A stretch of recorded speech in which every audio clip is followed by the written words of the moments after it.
The Falcons Central Radio Show on the Pro Football Central Radio Network. I am one of your hosts, Aaron Freeman, joined by my good friend Scott Karasik. We are back this week to recap the Falcons' Super Bowl 51 loss to the New England Patriots. We will touch upon that hopefully briefly in order for you guys to get over the pain and the darkness that you are wallowing in.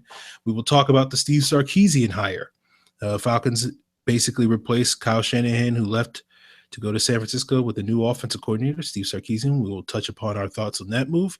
And as usual, we will answer you guys' many mailbag questions. We appreciate all you guys that ask Super Bowl questions, but we even appreciate more all you guys that ask off-season questions because let's turn the page on this sad, sad chapter in Falcons history. But let's jump things off before we get into the darkness. Let's talk a lot about the Steve Sarkisian hire. Scott, I'm curious, what are your thoughts on this move coming in? Okay, we got a couple of mailbag questions directly to Steve Sarkisian hire, and I guess the easiest one to answer is from B. Yeager. What should we expect from Steve Sarkisian as the offensive coordinator? Scheme-wise, it should be basically the exact same thing.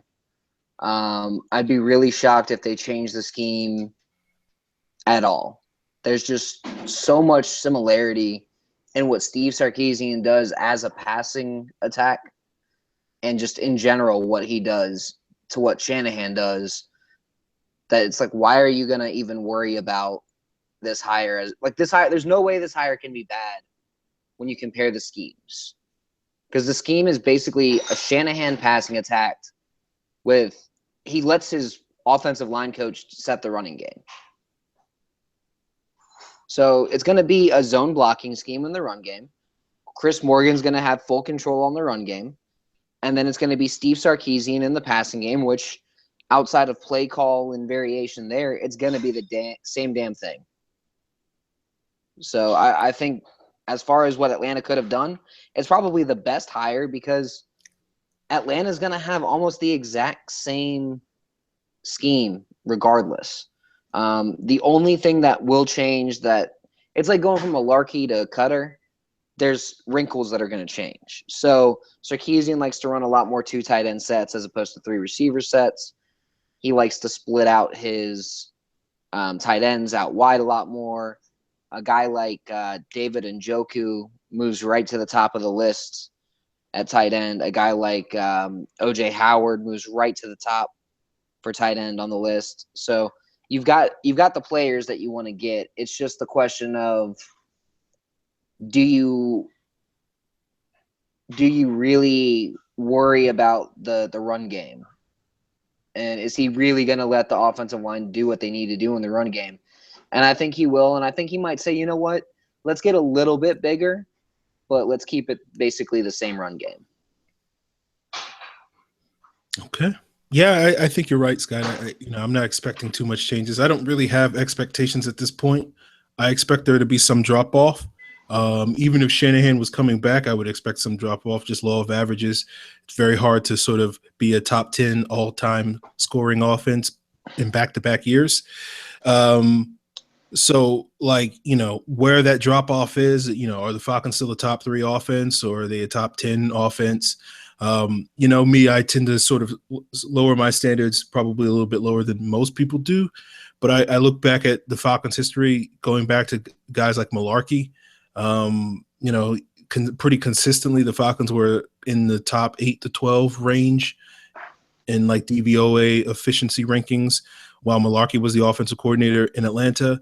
So I figure worst case scenario, you can pretty much say that's the floor for a Matt Ryan quarterbacked offense. Generally speaking, there's been a couple of years where they've been lower than that, but I think that's probably the floor. I think the ceiling potentially could be once again the best offense in the NFL. I'm not necessarily going to expect that going into the season, but certainly I think the team is more than capable with Steve Sarkisian without making major changes and with most of the offensive talent returning to the team, that they should be able to have a high degree of success in top 10 offense this year. And I think it's a pretty good hire. and we'll see what happens with him. But at this point in time, it's February. He won't call a play really until September, probably against the Patriots. So we'll have a direct one-to-one comparison if you're expecting, like many of us, that the Falcons will open up the season against the Patriots on that Thursday night game. And we'll see what happens. But I think it's a good hire, and I think the Falcons, generally speaking, I trust what Dan Quinn. I've been very critical of Dan Quinn over the last years with certain issues, but I think what he's done this past season certainly earns the benefit of the doubt. And if he thinks Sarkisian is the best candidate to replace Kyle Shanahan, then it works in my book.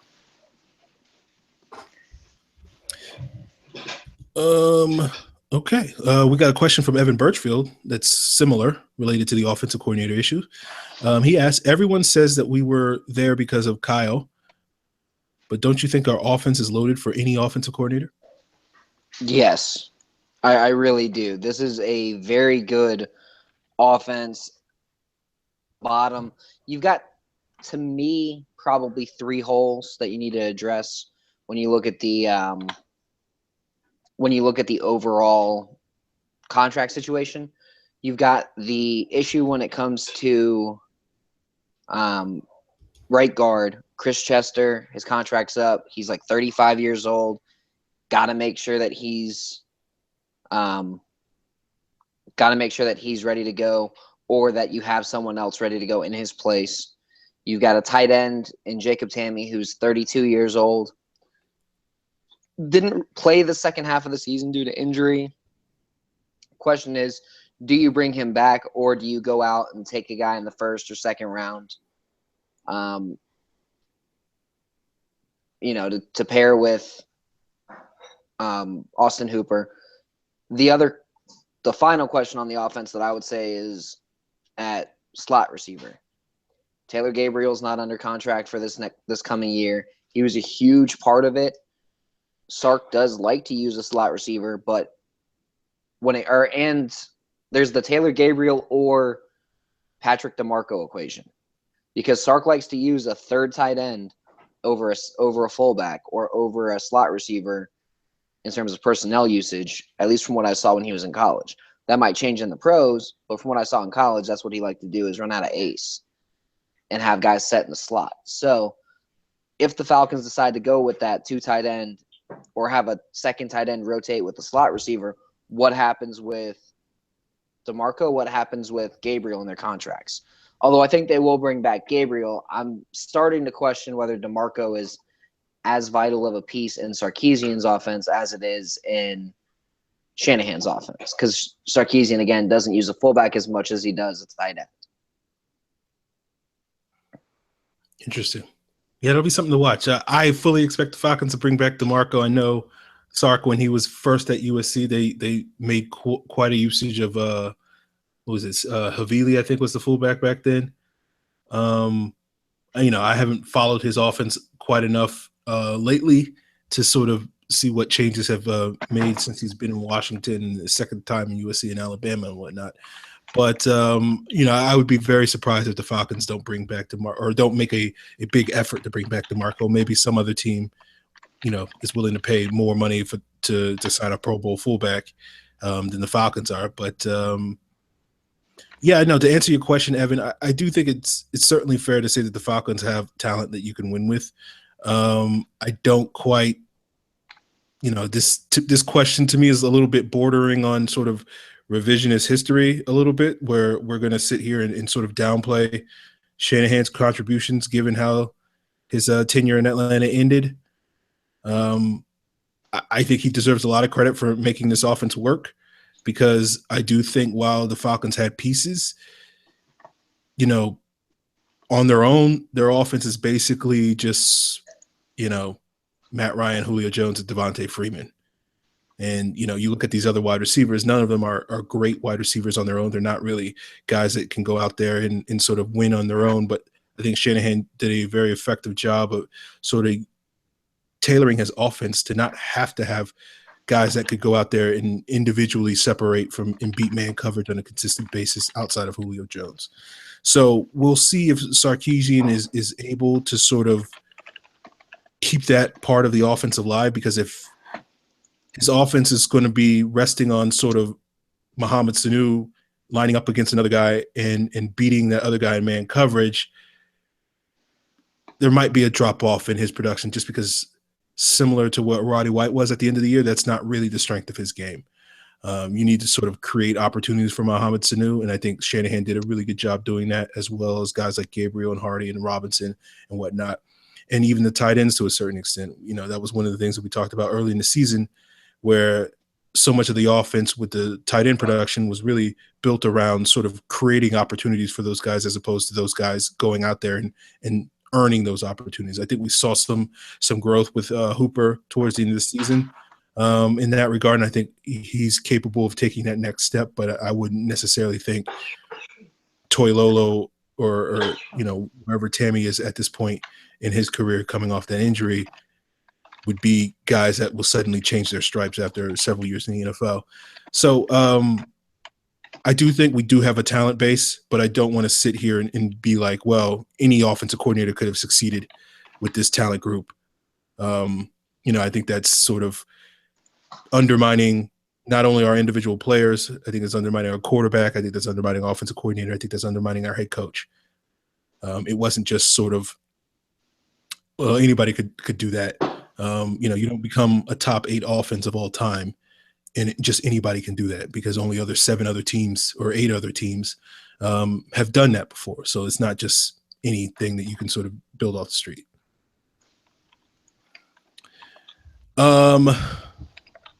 Evan Birchfield's next question is, if every offensive coordinator job was available in the league, do you think ours would be the most desirable?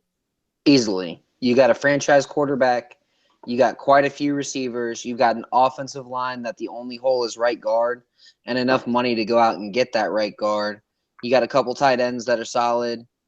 You know, you got a fullback that you can go out and re-sign pretty easily. So when your only holes in the starting lineup for your base package is right guard, fullback, and maybe a tight end, you're doing pretty well for yourself.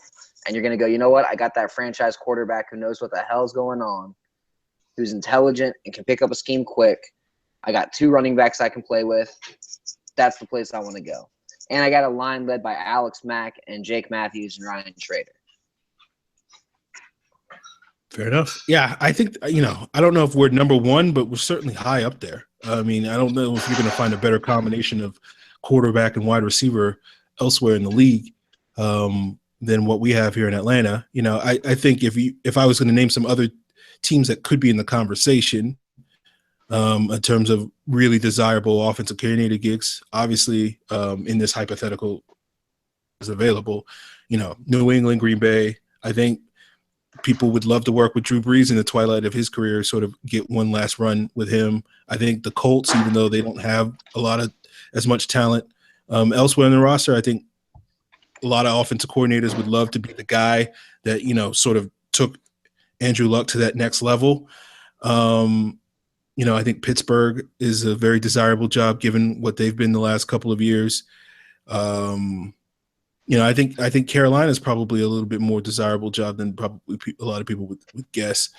You know, but where the Falcons are in that, they're probably, you know, at the height of that, possibly number 1, certainly in the top 5 jobs desirable. And especially coming off of this past year, I think a lot of people are like, yeah, if that's what I'm inheriting one of the 10 best offenses of all time, then I'd certainly love an opportunity to sort of improve upon that. So, yeah. All right. Our last question in relation to offensive coordinators is from Luke at the Dirty Bird 1998. He asked, any potential guards Sarkisian could bring from Alabama? No offense, but you don't want Atlanta to draft any of these Alabama guards in this year's draft. They're not very quick. They're not good fits for the zone scheme. I wouldn't want them here. They're power guards. You don't take power guards for a zone scheme. It's just not a good fit. That's not to say that Bama's guards are bad. It's just to say I wouldn't take any of them for our scheme, the way it's run, because of how much lateral movement's required. These guys are plot ahead, knock you in the mouth, 330-pound guys. They're just not a good fit. I don't know specifically who Alabama's guards are, so I can't speak in terms of specifics, but I know in general, Alabama offensive linemen are pretty terrible in the NFL. You look at over the last decade, it's basically Ryan Kelly, Andre Smith, and that's about it. So generally speaking, I would generally stay away from Alabama offensive linemen in general, just because they're really inconsistent and generally pretty mediocre once they get to the NFL. And I think it's a testament that, my personal theory on why Alabama offensive lines tend to be so good is that they're all NFL caliber players, that they all have good enough to play in the NFL. But when you basically get, 3 to 5 average NFL starters or below average NFL starters or backup players, that's going to be a great college offensive line, because most colleges will only have one NFL caliber offensive lineman, maybe two, if you're in a Big Ten school or a Pac-12 school or another SEC school. And I think Alabama benefits that they can get, James Carpenter and Mike Johnson and some of these other players that are good enough to play in the NFL and good enough to be functional starters at various times. And you get those guys against college defensive linemen, they can be a dominant unit. But once they get to the NFL, where there's grown men playing the game, I get exposed a little bit. So I don't know necessarily if this year's Alabama offensive linemen fit that description, but generally speaking, I would generally steer clear of Alabama offensive linemen in general. So that's my personal hang up, I guess. All right, guys, we've come to that time. Now that we've talked about the offensive coordinator spot, let's talk a little bit about the Super Bowl. We won't go as in-depth in this game as we normally do, just because it hurts so much. So, I'm at a point where I want to start turning the page. If you want to get into sort of specifics, you can certainly check my Twitter feed from Sunday night late into the morning, as well as Monday as well. And I'm sure I'll be tweeting about it still in these coming weeks. But as far as specifics, at least for me, and we'll see what Scott has to say about this, but there's basically 3 lingering issues that I'm still having a hard time dealing with. For me, they're in play and the struggles that they had in this game. One of the things I sort of took for granted going into the game was that our offensive line would be able to handle New England's defensive line. That was one of the big reasons why I was very optimistic, if not even borderline confident, that the Falcons would win the game. And that didn't come to fruition. Now, I think there's reasons for that because of the injuries to Alex Mack and Ryan Schrader, as well as Jake Matthews not being 100% from his ankle injury from later in the season. And all 3 of those guys sort of had some key breakdowns in the second half of that game that sort of really hurt the Falcons. The other lingering issue is, I think, the defensive letdown. It's sort of, obviously, you guys know I've been very critical of the defense throughout this entire season. So it's probably a bigger issue for me than it is for a lot of you. But, I think the defense certainly probably ran out of gas towards the end of the game, certainly in overtime, probably at the end of some of those longer drives in the fourth quarter, and just didn't have enough to put it up a good fight. But for my personal issue, I guess my lingering resentment is sort of how much of a pass they're getting. That in terms of people talking about the number of plays that they played, I think that's certainly true. That's one of the reasons why they sort of struggled towards the end of the game, because they basically played a game and a half more than normal. But I don't think it's all on the offense for why they played so much, because, some of those drives were extended drives because the defense couldn't get off the field, even going back to the second quarter where they had multiple holding calls on third downs that sort of extended that drive a little longer than it should. They were ticky-tack. I feel like they weren't calling it. I know you're probably going to disagree and be like, oh, you can't let the refs dictate the game, blah, blah, blah, blah, blah. But the shit was ticky-tack that was being called. And it wasn't being called equally both ways. If you're going to call shit, at least call it equally both ways. That's my issue. Okay. Fair enough. I didn't have an issue with any of those holding calls. But No, let's put it this way. There's no way that the Patriots only committed 4 penalties all game and the Falcons committed 9. That both teams committed at least 9 penalties easily. okay. If you call it equally, you call it right down the middle, you call those push-offs from Hogan, which was the only way he could get separation from Collins. If you call their deep when they fucking threw Austin Hooper to the ground on the first play of the game for illegal contact, those should have been called, and they weren't. Okay. I don't have any rebuttal. I didn't have a problem with the officiating in the game. But yeah. I think people sort of, to finish what I was thinking about the defense, I think people have sort of passed the buck on sort of the defense's own responsibility for their high play count, as opposed to just passing it to the offense and saying, well, they didn't sustain drives. I think that's a fair criticism of the offense, but I think at a certain point, if your defense is coming together or has come together, you got to stand on your own a little bit, especially in the biggest game of the season, and sort of get that stop that you needed at the end. Not asking them to get stops every time, but they just really need to get one stop on 4 opportunities towards the end of the game. But and the other issue, obviously, is the big thing that people are talking about with Kyle Shanahan. I get the criticism. I think it's fair criticism. I think he's probably being scapegoated a little bit. I think ultimately 2 bad play calls, I don't think should sort of define this game or his legacy in Atlanta. But I understand that given the emotion of the circumstance, and sort of the massive letdown that this game represents, that people aren't going to be as rational as they normally would be, and be a little bit emotional. You still have Falcon fans that are angry at Eugene Robinson almost 20 years later. I certainly expect there's going to be a good portion of Falcon fans that are going to still be angry at Kyle Shanahan 20 years from now as well. So I don't begrudge anybody for feeling the way that they want to feel, especially at this point in time in the year. But I think at some point you got to forgive and sort of move on. But I know that's, for a lot of you guys, that's not going to be anytime soon.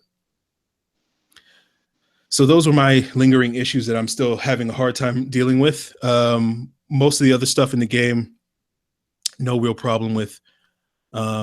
Scott, is there anything else that you sort of feel like, you need to get off your chest emotionally or intellectually from this game? I mean, I run the fucking ball on 2nd and 11. Pull out Alex Mack to run the ball on that play. Like, I get Alex Mack's hurt. I get that's why you're not running the ball up the middle. So pull him out. Maybe run out of just a pure I form that you didn't really use all day. And just continually run that pure I form. And just run it right up the middle every play. Because you know what? What happens if Devontae Freeman breaks that one tackle that he needs to break and scores a touchdown on those runs? Hell, what happens if Devontae Freeman gets that first down with 3.5 minutes left to go and you're at the 11-yard line? What do you do then? You run the ball some more. What happens if you, within 2 minutes, you got the ball at the 5 and it's third and goal? They have no timeouts left. You down the ball. You take your 40-second runoff. You take your 5-second penalty. Or you take your 5-yard penalty. You kick the field goal. Take 5 seconds off the clock. Give them the ball back down 11 with 1:10 left.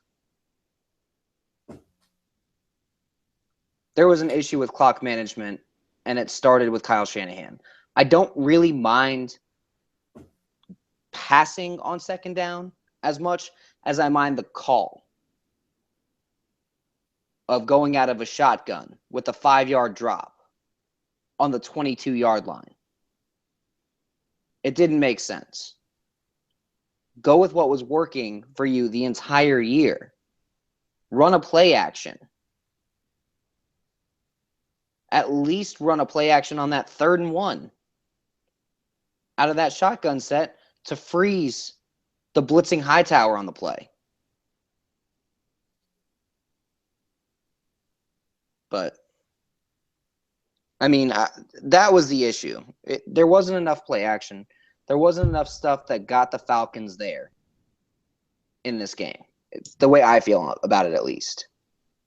I feel like it was a completely different game called from top to bottom. The entire game, I felt, was called completely different. Not just that 1 or 2 runs. I feel like it was a completely different game, and Kyle Shanahan overthought himself. Is he effective? Yeah, he had a couple of effective touchdown drives.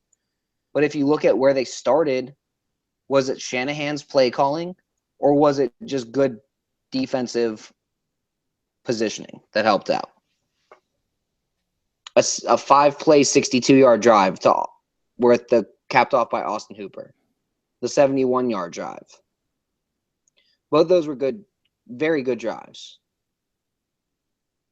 Why didn't they score on the fucking onside kick, though? Why didn't they at least run the ball and try to get into field goal range after the onside kick? Like, how do you pick up the ball after an onside kick and fucking punt it? My recollection, wasn't that the one where Taylor Gabriel dropped the ball on 3rd down? After the punt? Or after the onside kick? No, that was Matt Ryan, pass short left, 9 yards. Tevin Coleman, -1 yard. Holding on Jake Matthews. 2nd and 11, pass right. Austin Hooper dropped.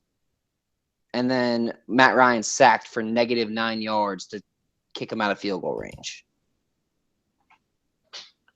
On 3rd down.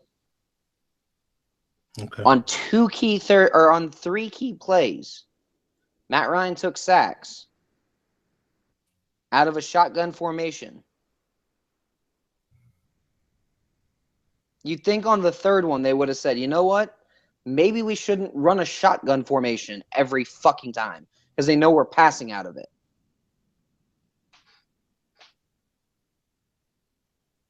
Okay. Yeah, I don't agree with any of that, but it's fine. But again, there's my rant. There's my rant on the game. Fair enough. You know, I wanted to give you the floor because this is probably the last time we'll talk about the game specifically. Hopefully this is the last time we'll talk about it. Burn the film. Yeah, I'm gonna watch. No, burn the film. Because honestly, there's nothing we can learn from this game that we don't already know that's fucking obvious situational football.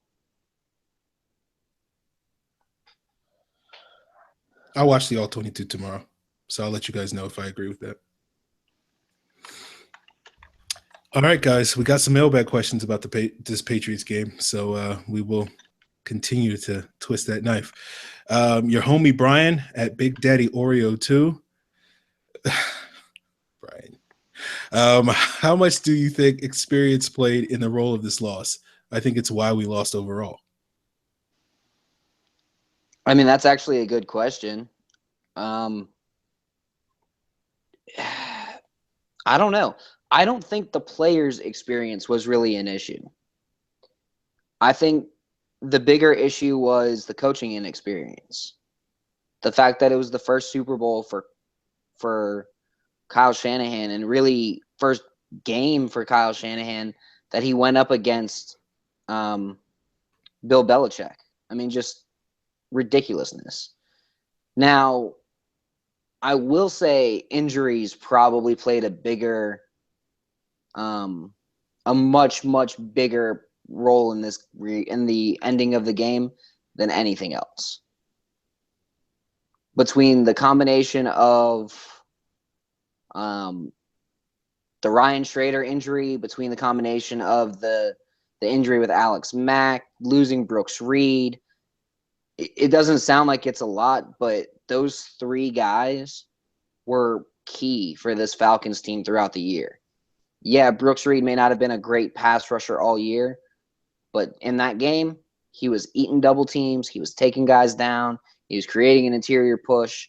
There was one stunt where I feel like it was Brooks Reed on one side, and it was Grady Jarrett on the other side running the same stunt. Reed came in, Beasley came in. They both pushed in. The defensive tackles looped around, and you had Jarrett and Babineau. Like, Babineau got blocked, but Jarrett and Babineau, like, right there ready to hit the quarterback. And maybe I got the wrong defensive tackle on the other side, but I remember seeing Reed and Beasley and Jarrett in there running that stunt to damn near perfection, and it was beautiful. And you couldn't run those things later in the game. Okay.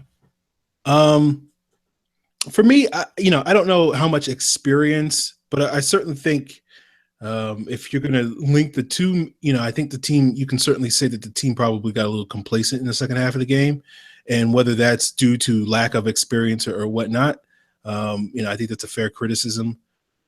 And, it ended up biting them in the end. So, yeah, if you're saying that we got complacent because we didn't have the experience of playing, of finishing off opponents in sort of these big moments, then that's fair, because both our other two playoff games sort of went our way the entire game, and sort of dealing with sort of the adversity of a comeback.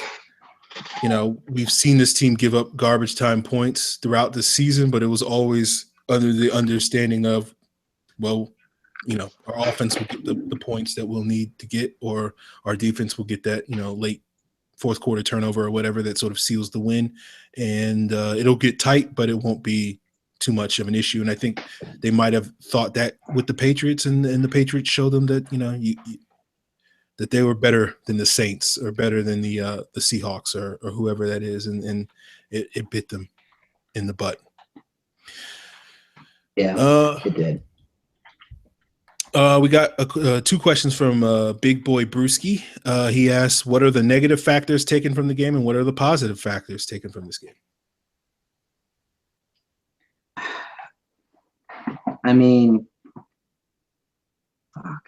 There's a lot of negative that you can take from this game. You can take that the Falcons weren't ready. You can take that the Falcons were injured. You can take that the Falcons made some bad calls. You can take that, Devontae Freeman might have missed a blitz pickup. But positive factors, Atlanta won the turnover battle. Robert Alford had a great game where he had an interception and almost had two interceptions. It took a freak catch and a freak comeback the damn game. Atlanta sacked, and this was in the first 35, 40 attempts. It wasn't in those last 22.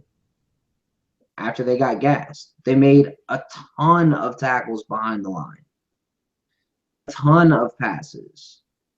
They hit Brady 8 times, right in the jaw. Just no remorse, right in the jaw. Vic Beasley was drawing a lot of coverage his way, and a lot of protection his way. Yeah, he might have gotten owned by Marcus Cannon, but it was taking a chip almost every play for Beasley to get owned by Marcus Cannon. Devontae Freeman played excellent. I thought he played probably one of his best games in the Falcons uniform. They gave him the ball 13 times in the Super Bowl against a team that knew he was getting the ball, and he got 121 yards. And he got 2 big 35-yard, 36-yard plays out of it. Taylor Gabriel played ridiculously and had people falling all over themselves. Julio Jones played out of his mind. The offense was honestly one of the more efficient offensive performances we've seen all year. They just couldn't get enough snaps because they couldn't get those conversions on third down when they needed them. And they kept getting penalties called against them on crucial third downs. Ticky-tack.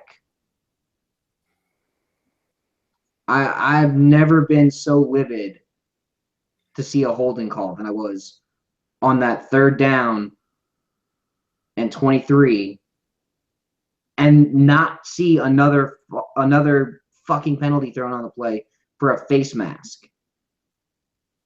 Would pull Sanu's face mask. So honestly, the good Atlanta came to play. The moment didn't seem too big for the players. They put their heart on the line. They gave their all. Wore out.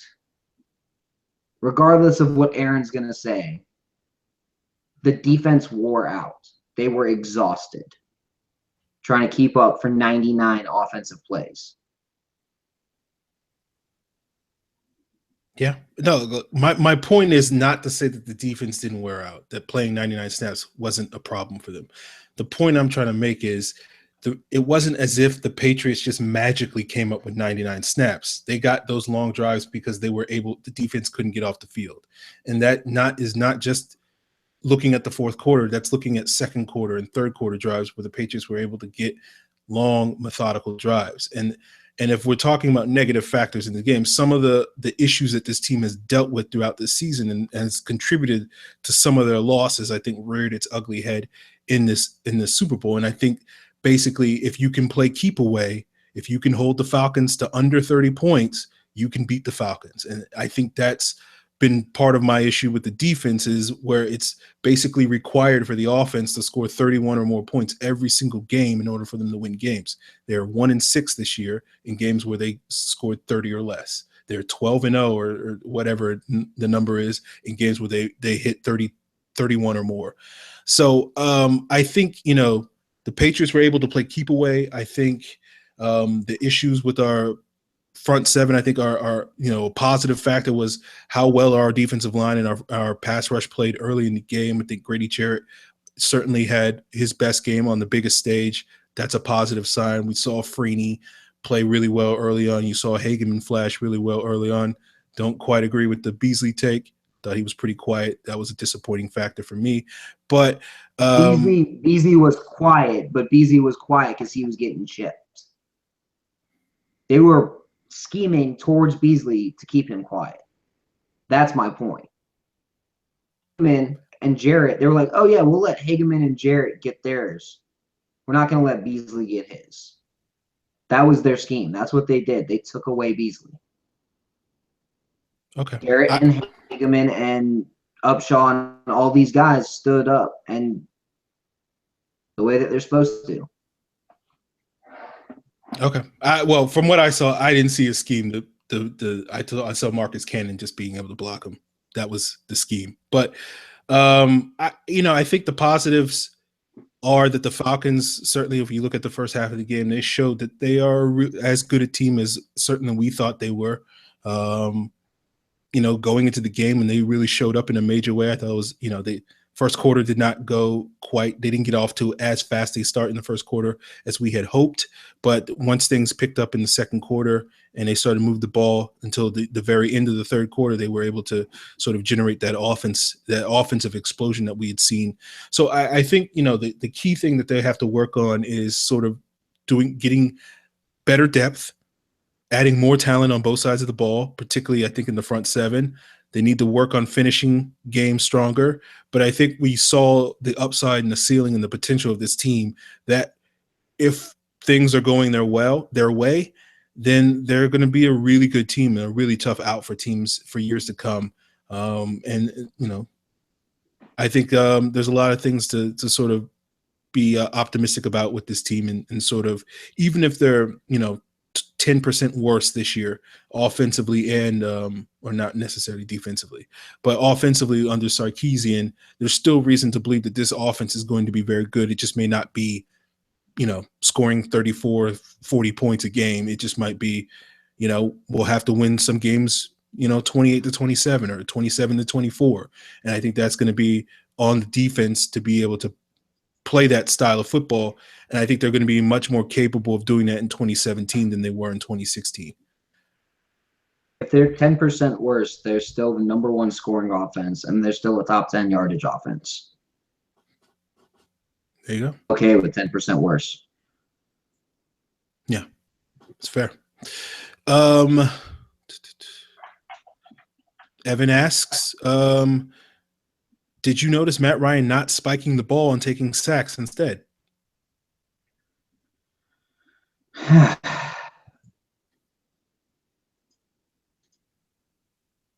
I mean, I don't know what to tell you.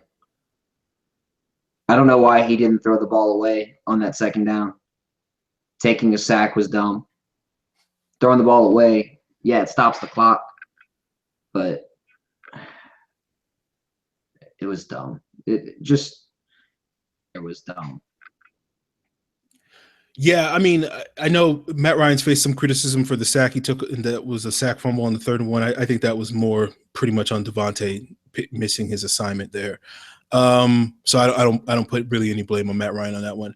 I think it's fair to say that second and 11 sack that he took, he probably did not do the greatest job. To be fair to Matt Ryan, I think probably because just 2 plays earlier, he had basically escaped pressure and hit Julio for that big play down the sideline. And so he's probably still thinking that he could just do that again, and it didn't work.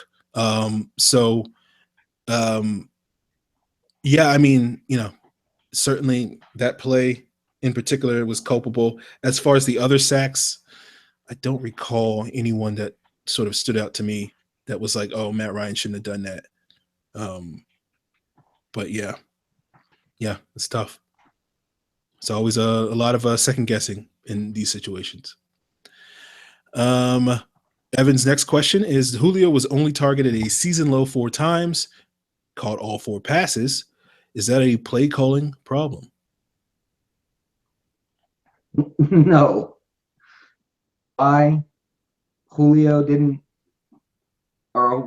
only caught 4 passes and was only targeted 4 times?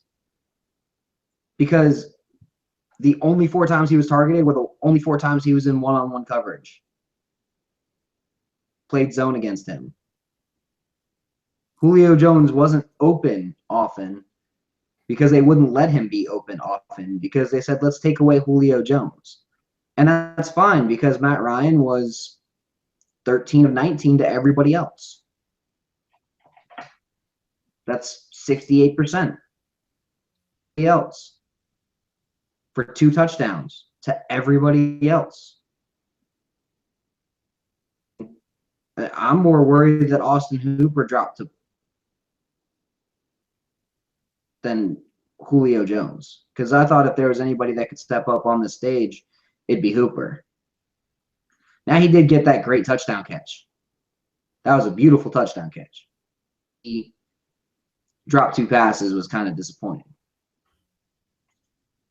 Fair enough. Yeah, I don't think this is, I've seen people say this about, as another thing that Shanahan screwed up because Julio only had 4 targets. That was by design by the Patriots. And I think the Falcons knew that Julio was only have a limited amount of opportunities and, 4, 5, maybe 6 targets in this game. And he would make the most out of those 4, 5, or 6 targets. And he did. And I think that was part of the Falcons game plan. And I don't think the Falcons deserve any criticism for that because they knew going into that was going to be an issue. And a big part of their game plan and a big part of their success in 2016 has been, okay, if you're going to contain Julio Jones, we're going to beat you with our other players. And I think we saw that with Gabriel making some plays. We saw that early with Hooper making some plays. We saw Coleman making some and Freeman also making some plays out of the backfield in the receiving game. Sanu even got into the act a little bit late. Unfortunately, that one big catch that would have probably been a huge one for them on that third down, following the Trey Flowers sack on Matt Ryan on second down, where everybody was screaming at the television to run the ball, that got wiped out by a holding call. So, the Falcons were able to spread the ball around to multiple playmakers, and that was part of their strategy. And I think the Patriots were confident, and this was one of the things that talked about leading up to the game where, the Patriots have a really good secondary. It's underrated secondary. They have 3 good corners, and we saw that they were going to put a lot of trust in their guys to be able to contain the other weapons that the Falcons had outside of Julio Jones. And I think for the most part, they did a obviously they did a good enough job because they won the game, and gave the Falcons offense a lot more problems than we've seen a lot of other defenses give this year. So I don't have an issue with Julio Jones getting only 4 targets. And another thing, just to wrap up, who the quarterback throws the ball to isn't a function of play calling. It's a function of who the quarterback decides to throw the ball to, right? There's certain plays where it's designed to go to a certain way because they're expecting to get a certain coverage look, and the receiver is going to run a specific route, and it's designed for the play to go to that guy. But it's not necessarily like Shanahan is dictating who gets the ball in each given play based off of the play calling. It's really based off of Matt Ryan's reading of coverage, what he how the receiver adjusts their route to those coverages, how the defensive back and all those other factors dictate whether that guy gets open, or the receiver getting open himself, and all that information is processed within 2.5 seconds after the ball is snapped, and a certain amount of time before the ball is snapped when they're reading defense and reading coverages.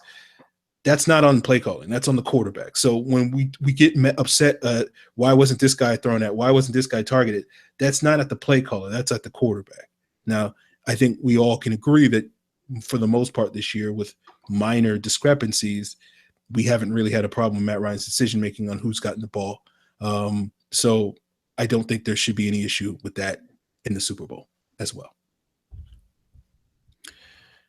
All right. Dirty Birds 34 asks, how have you coped with the heartbreak? I looked at the season and I said, you know what? Atlanta, I was going to be happy if Atlanta playoffs, period. They didn't just go to the playoffs. They won the division. They won the conference. They represented in the Super Bowl. They gave the Patriots of all teams,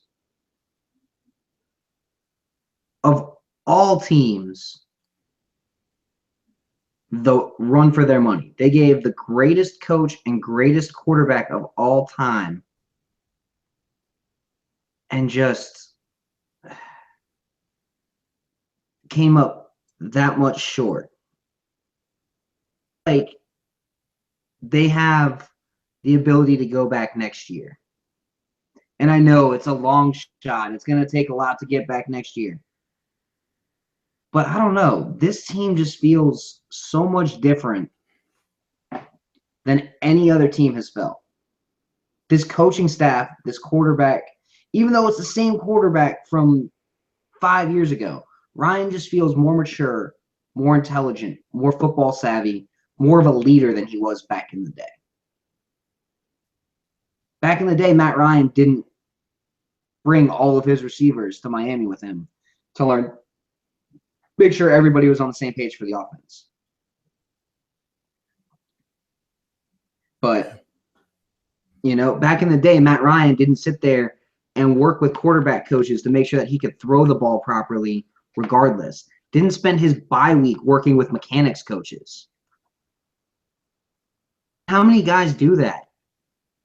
They go and spend their bye week with mechanics coaches to make sure that everything is still working properly. Everything's still coming off right. Yeah, that's not many.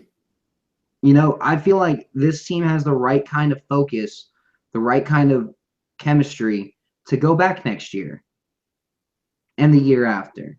My question comes in, will they get the right kind of players in the draft, the right kind of players in free agency that want to be here and want to be here, want to be part of this scheme, want to be part of this team, want to make Atlanta NFL team. I'm not going to say Alex Mack, but get the guys with the attitudes like Alex Mack. Come in, work for a championship. I know Aaron doesn't love him, but Mohamed Sanu.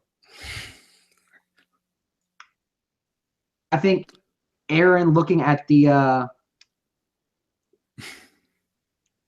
if you look at to and you look at his personality, and he's got that swagger that Roddy White had, but he also has that, I'm going to bust my ass and I'm going to be the best.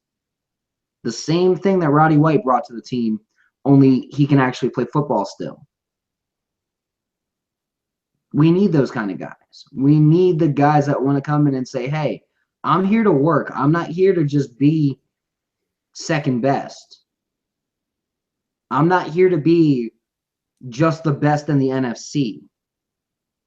I want to be the best in the NFL. And just that's how I've coped. That's how I've said, you know what? This is how the team's going to be. This is how the team is going to be in the future, and this is how this team is going to be moving forward.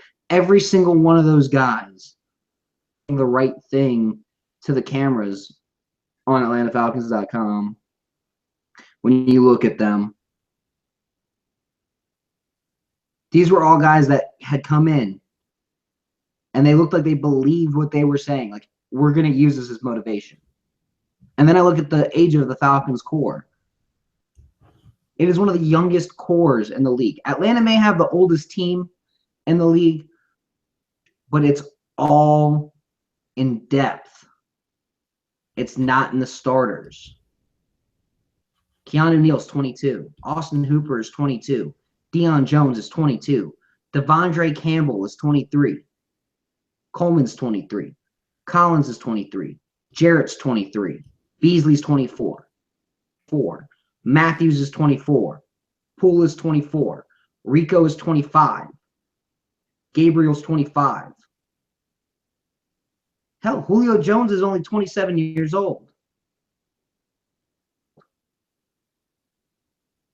Alford's only 28 years old. Sanu's only 27. Not old dudes. The Falcons core is one of the strongest cores. And if you look at all the players over 30, you've got Alex Mack and Andy Levitre and Matt Ryan, important guys. Very important guys. But outside of that, who do you have? Matt Bryant, who's 41. Yeah, he's important, but he's a kicker. It's okay if your kicker's old.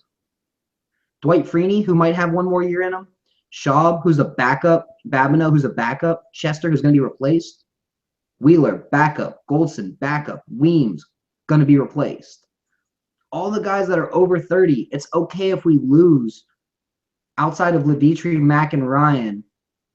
Pretty much every single one of them can be replaced with someone younger, faster, better.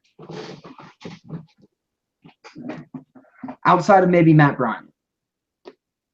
But you don't really need to worry about young, faster, better at kicker. You just need a guy with ice in his veins and willing to kick the shit out of the ball. There you go. Fast and physical with the leg.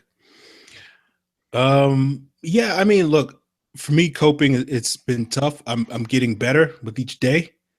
I guess my best coping mechanism has been to lie to myself, to tell myself that it's just any old game, and it wasn't, the Super Bowl, and it wasn't, the worst loss, comeback, whatever you want to say, all the stuff that's been written about. I haven't been listening to sort of national podcasts because I just need, I need to wait to the combine so that they can talk about something else other than this game. That's been my coping mechanism. I'm just going to basically try to forget what happened and just sort of treat it as a regular game as opposed to the worst loss in Falcon history and arguably Super Bowl history. So that's my coping mechanism. I figured the more I keep telling myself, eventually I'll believe it. It's not going to happen after 2-3 days, but maybe after 2-3 months, maybe I'll start buying into it a little bit more, and I'll be at least in a better position to move on, and not get sad. Yeah, that's the only thing I can say as far as coping. As Scott said, I do think as we get further along in the off season, it will be a little bit more looking towards the bright future that this team has. At this point in time, I'm trying to make that pivot, but there's still that anchor around my leg that's sort of keeping me from sort of being as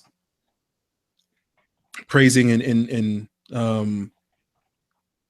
I guess happy about the future of the team. Like I certainly recognize the upside and the opportunities that this team will have in future years, but I can't really sort of fully appreciate it yet because of there's this shadow still lingering. So eventually we'll get there. Hopefully by free agency, we'll have been moved on fully to that. But I think that's the thing. I feel like I'm a little bit of a grief counselor, and grieving as well with the rest of you guys. And so it's one of those things where it's like, I think we'll all get there, but it's just going to take some time. So we'll see what happens. This is an awful comparison, but it's like being the grief counselor, being a guidance counselor after a kid comes in and shoots up a school. Yeah, it's a pretty tough comparison, Scott. But I got what you're saying. I got what you're saying, though. Like it's right there. Like that's what it feels like right now. Because everybody's like, oh no, where do we go from here? What's gonna go on? Da da da. Chill, y'all. Chill. Yeah, it sucks. Losing in the Super Bowl will always suck. Will always be one of the worst things that this franchise is remembered for. But I would rather lose in the Super Bowl than to not fucking be there. Look at it this way. There's only one other team that can talk shit to us until next year starts. And even they can't really talk that much shit. And they're not going to. Almost every Patriots fan I've talked to has been like, man, that was a good game.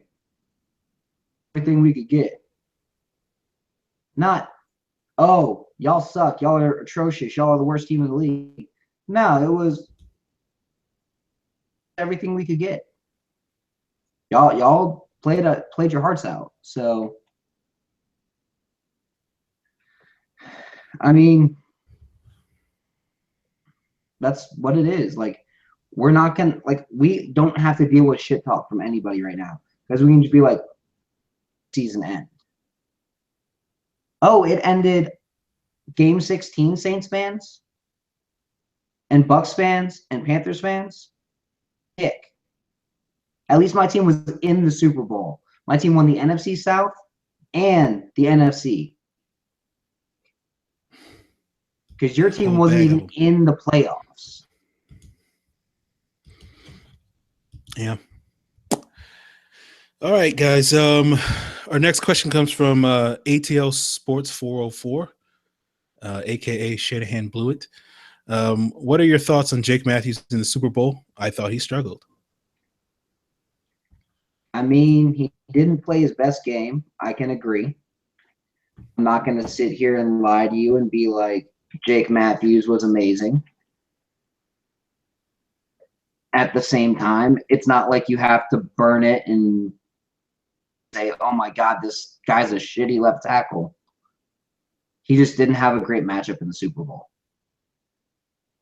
That doesn't mean that he's not a bad player or that he's a bad player. It means that he's just a guy who needs to improve some more.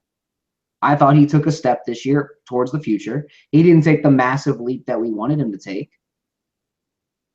Fringe top 10 player at the position. I think he's still someone who's worth having and giving a nice size contract to because I think he does a good job at left tackle.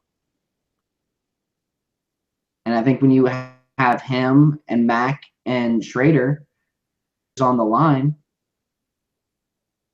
you can do pretty well with quite a few people on the inside. Quite a few people inside at guard.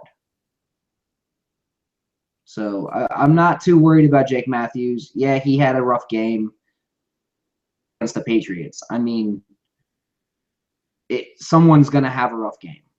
I did feel that some of the holding calls for ticky-tack on that third down, I didn't feel like that was a ticky-tack hold, but I felt like they missed a face mask. So I'm more mad at the refs for not calling this game fair. For fucking up. Okay. Yeah, there's no denying that Jake Matthews did not have the good game. Yeah, I think one of the little discussed storylines that's been an issue throughout the second half of the season, and I noticed this watching the film, was just how big an issue that ankle injury that he had against, I think it was Kansas City, was sort of hurting him. And it was slowly getting better as the course of the season, but even in the playoffs, we saw him go through a decent amount of struggles. But I think just because of the general sort of success of the Falcons offense and the fact that they weren't giving up a ton of sacks or hits or anything like that, we sort of overlooked it. And I think the Patriots were able to sort of attack it. The issue I think we've noticed all 3 years that Jake Matthews has been here, and I tweeted this earlier today and I also reiterated it for people that didn't see that tweet, is Jake has dealt with a lot of lower leg injuries. And, he had an ankle injury this year. It was a foot or ankle knee injury as a rookie and whatnot. And his game is built around being this quick-footed, balanced blocker, both in pass protection and run blocking. He's not a power guy. He's not a guy that's going to just road great guys into the dust. And so what ends up happening is when he has these lower leg injuries, his balance and his base are not as strong as they normally would be. And so you see some of these struggles. It was mostly a lot of it, particularly during the end of the regular season, was sort of when he was asked to block on the move, which is a big vital part of the outside zone blocking scheme. So anytime he had to move laterally or you try to get downfield and make a block on a guy, he generally didn't hit his assignment. Now, it wasn't as big a deal because I think the Falcons made an excellent adjustment by running more towards Ryan Schrader's side of the offensive line as opposed to relying on Jake sort of getting that edge block. But, I think sort of the people coming down on Jake Matthews is a little harsh. I think he's going to have a bright future in Atlanta. I think he's going to be a player that's going to be a very successful player for many years to come. Is he going to be Joe Thomas? No. Is he going to be Jason Peters? No. But I think he's going to be one of the better left tackles in the NFL for many, many years. And he'll have his hiccups, as all offensive tackles will do when they face high-level pass rushers. Unfortunately, he had a few too many against not so high-level pass rushers against New England. But I do think people that are sort of trying to write him off at this point in time, I think are being really overreactionary. I think he'll come back next year, have a very good year, and get that big time contract extension the following year. And I think he'll certainly live up to that for, the next 8 to 12 years that I'm assuming that he's going to play, just because I'm assuming that he'll have classic Matthews longevity that his uncle and his dad had. And his cousin. I mean, Clay's been in the league, 9 years now? 2010, right? I think that was his rookie year. 2009, same as what's his name? Pere Jerry. You're right. It was the 09 draft. Because we passed on fucking Clay Matthews for Pere Jerry. Good times. That's why I remember it, because I was like, nothing says to draft Clay Matthews. Jake Matthews is going to be. Look at it this way. Would you rather have Jake Matthews out there, or would you rather have Sam Baker out there? That's what I thought. Even 2012 Sam Baker, when he was decent, wasn't as good as what Jake Matthews was on last night or 2 nights ago. Fair enough. Okay. Luke at the Dirty Bird 1988 asks, why can't we feel happiness? Because you chose to be a Falcons fan at a young age. Yeah. These are horrible decisions that you're now paying for, guys. Don't.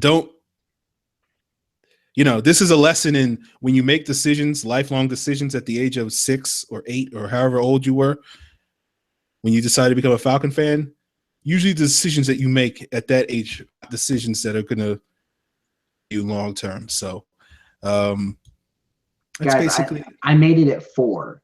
So I know your pain. And before the age of 4, I didn't know what football was. My first teams were the Atlanta Falcons and Georgia Tech. Georgia Tech a long time ago. But the Falcons are like crack. I can't quit it. So, not that I do crack, but You all get the point. Yeah, I was 8 when I became a Falcon fan. And prior to that, I was like, "Oh, football's cool. My dad watches football. That's a fun game." And yeah, I won't say I regret that decision, but it has brought me a lot of pain over the last 25 years. So, that's what happens, man. That's what happens being a Falcon fan. So just know that we're not the only ones out there. Vikings fans and Browns fans and Bills fans, they're also in that same boat as well. So it's nice knowing that you're the reason why Vikings fans have an issue. 1998. Oh, there's a whole thing in a big famous TV series.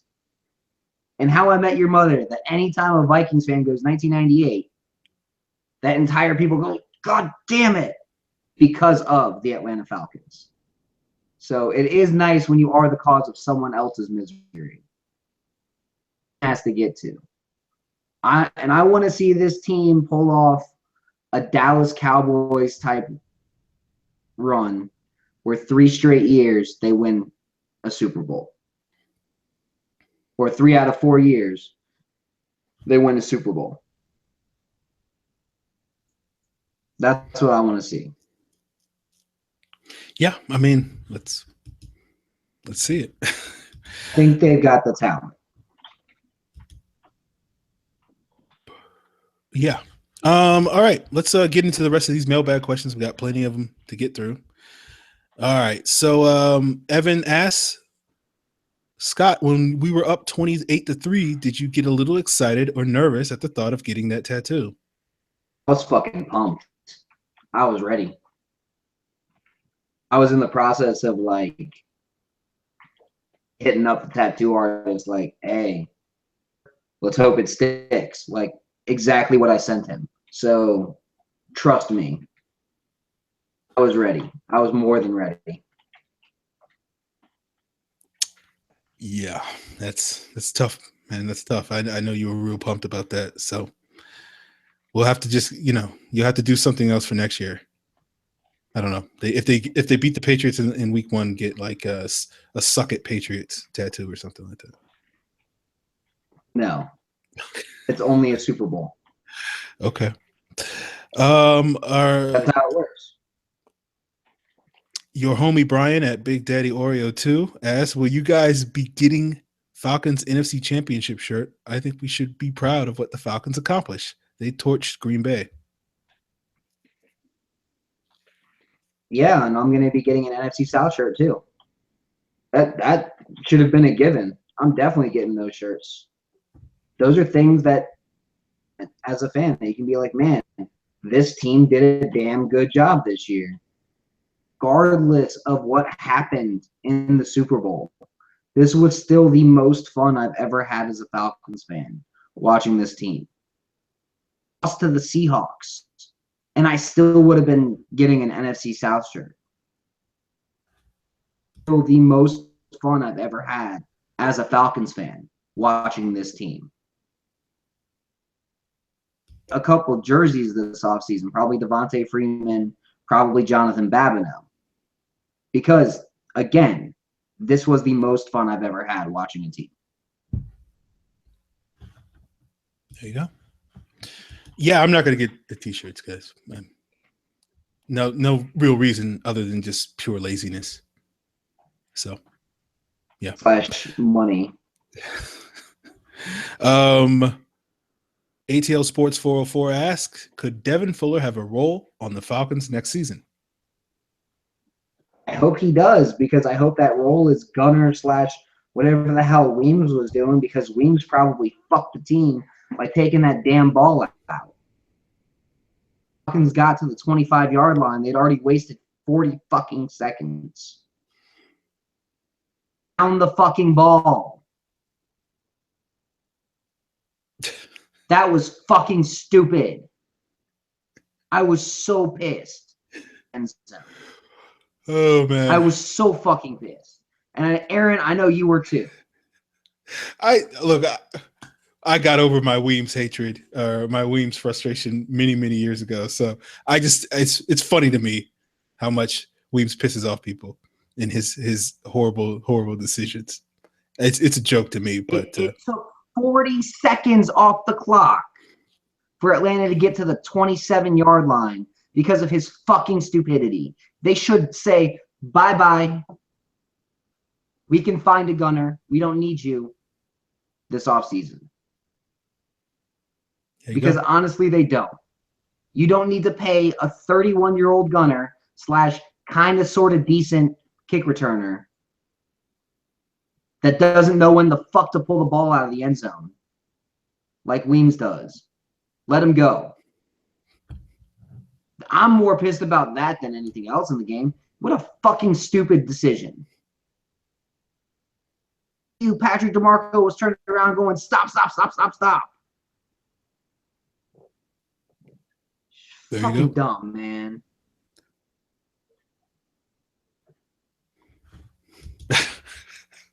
I'm sorry. I find the Weems frustration to be hilarious.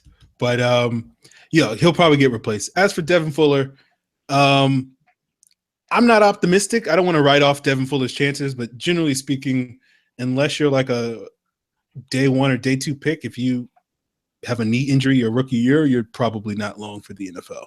That's just generally how it goes. I think it'll be tough for Devin Fuller. Was it hamstring? I'm sorry.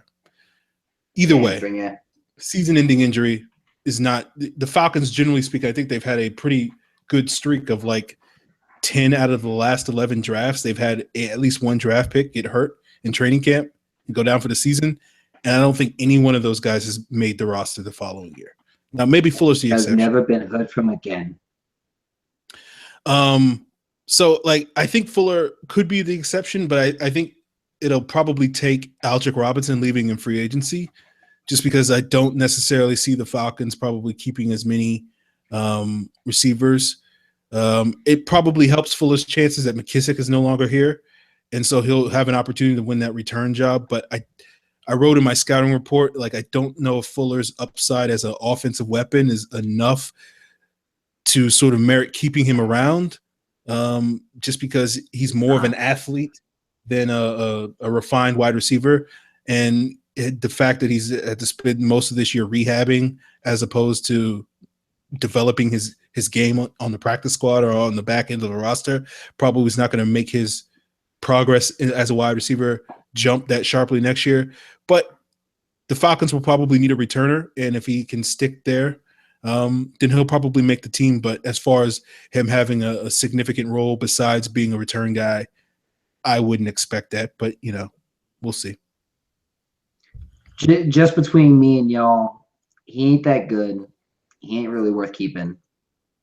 And Atlanta might as well just not waste their time. Isaiah McKenzie in the 5th round. Go ham as the returner and all that shit. Then worry about the feelings of Eric Weems or.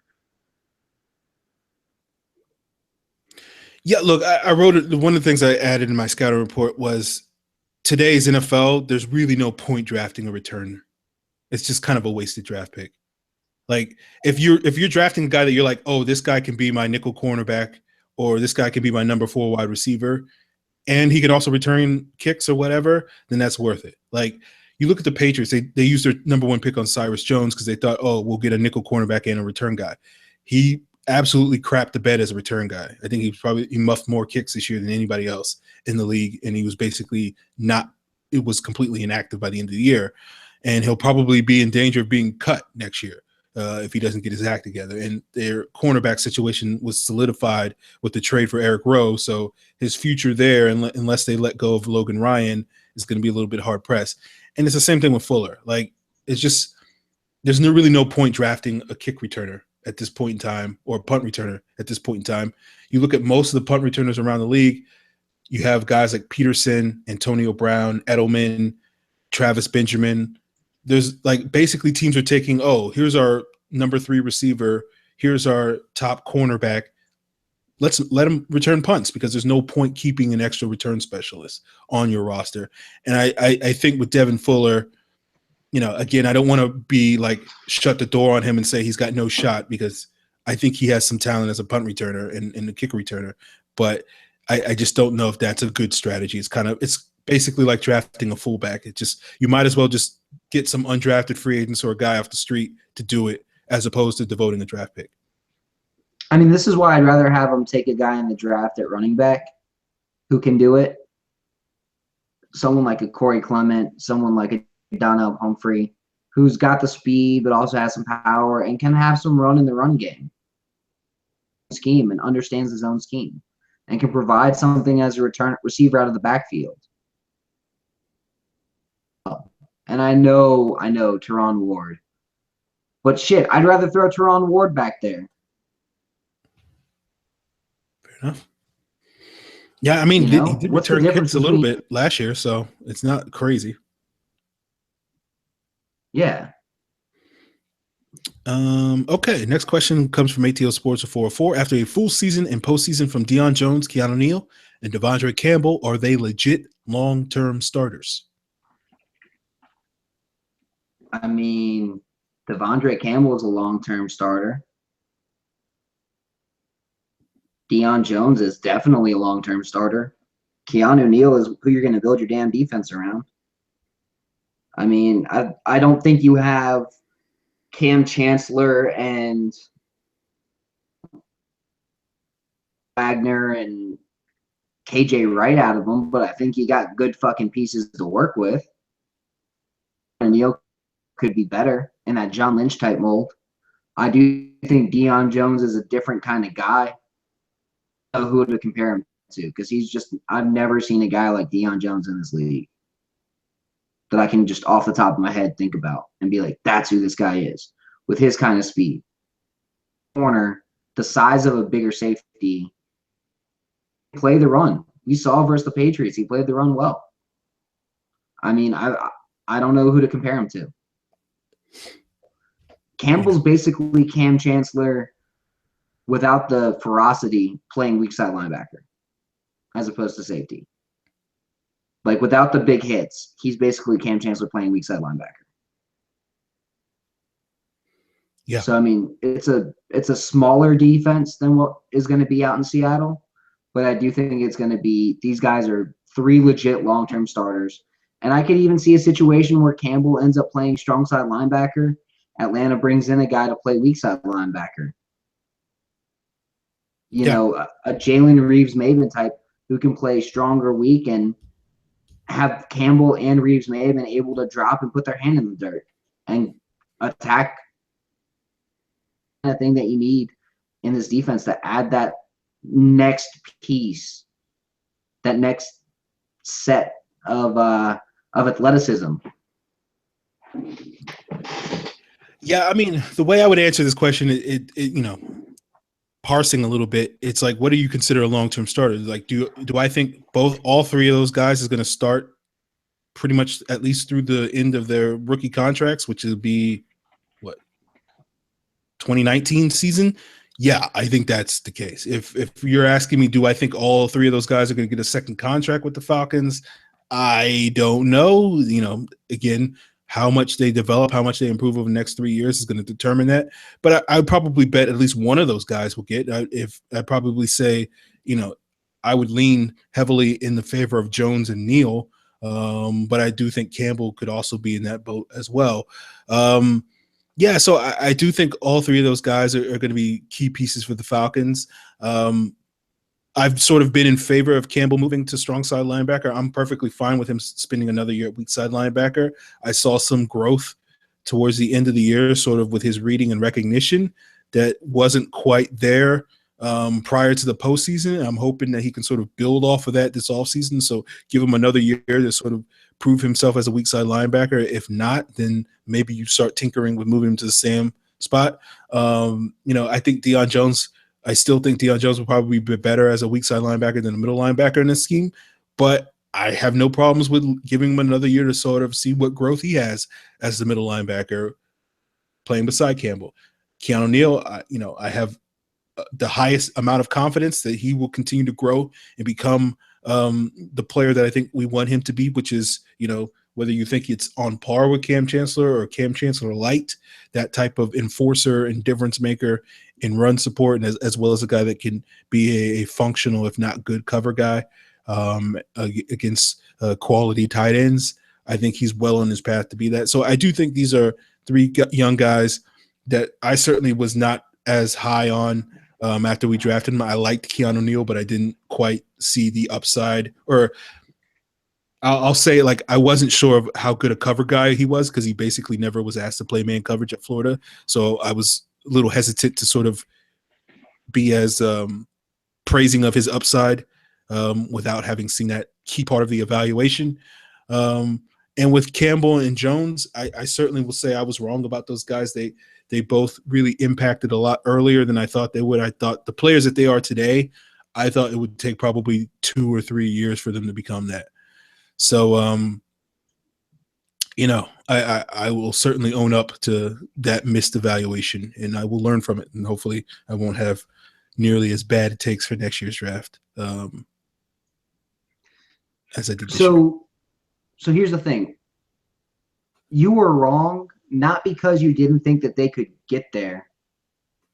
You were wrong because of the timeline of what you thought they could become, which means that you may have underestimated their ceiling, because they might get even better than they are now, which is a scary thought when you look at this defense and how good it could be.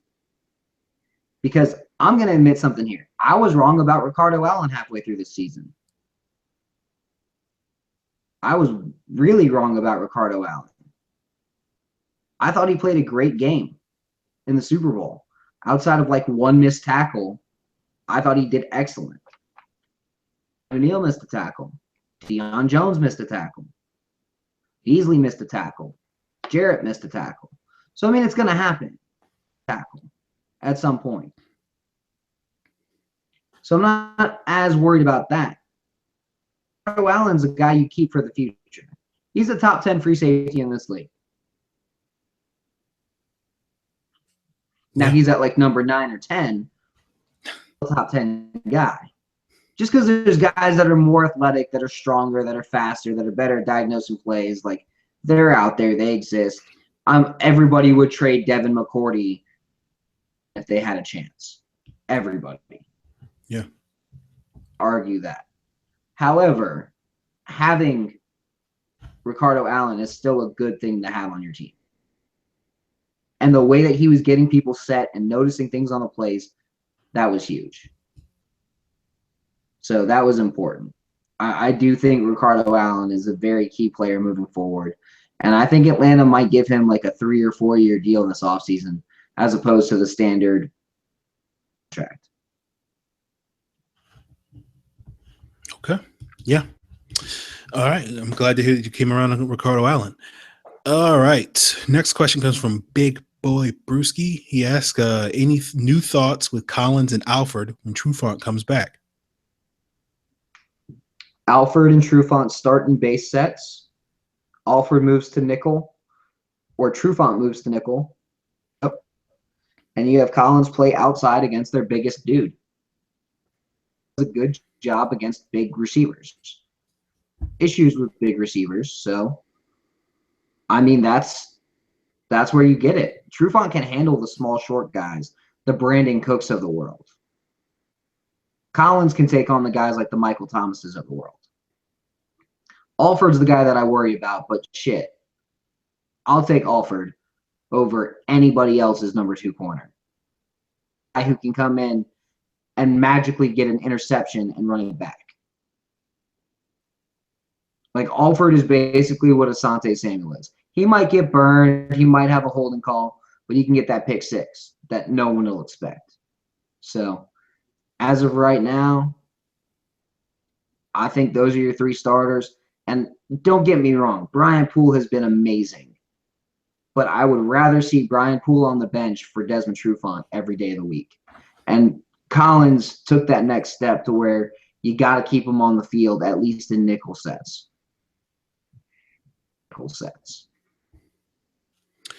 Yeah, I think you got it right, Scott. I think the good thing, the positive, we didn't see a whole lot of Trufant this year. We saw enough, and the one thing I'll take from that is I'm hoping we'll see more of it in the future, which is their willingness to put Trufant in the slot as well, because I think he's probably a better slot corner than Alfred is.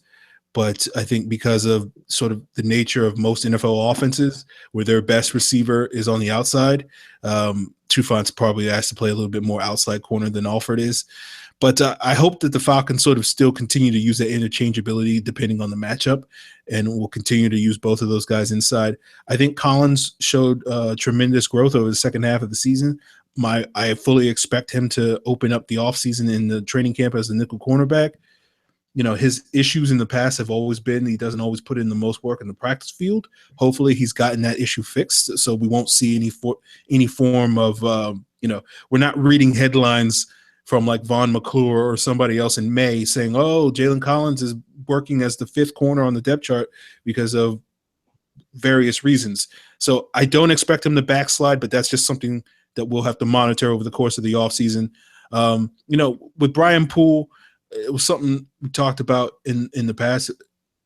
I don't want to sound too negative with Brian Poole. Obviously, he came on the show and he talked with us, gave us his time. And I want to keep that channel open for a future conversation with him.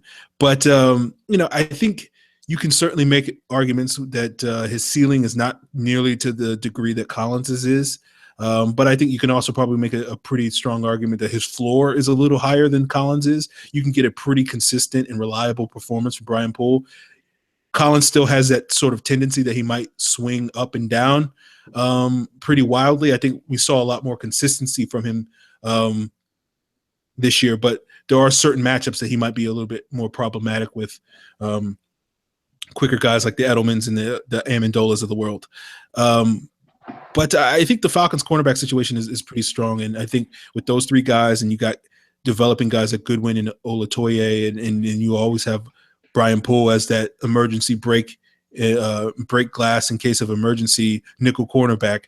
The Falcons cornerback situation is really strong. So you see a lot of mock drafts and a lot of websites that are saying that cornerback is a need for the Falcons. I don't know where that's coming from. I think it might be because people expect that Trufant is not going to get a new contract, which is not the case. No, I think people are giving Atlanta a cornerback because they're going, oh, Atlanta gave up the 28th most passing yards. Oh, they need a corner because of it. That's why they're giving him a corner. Stupid. There you go. Let's look at volume passing stats. That's what's happening. All right. ATL Sports 404 asks, what is Taylor Gabriel's ceiling?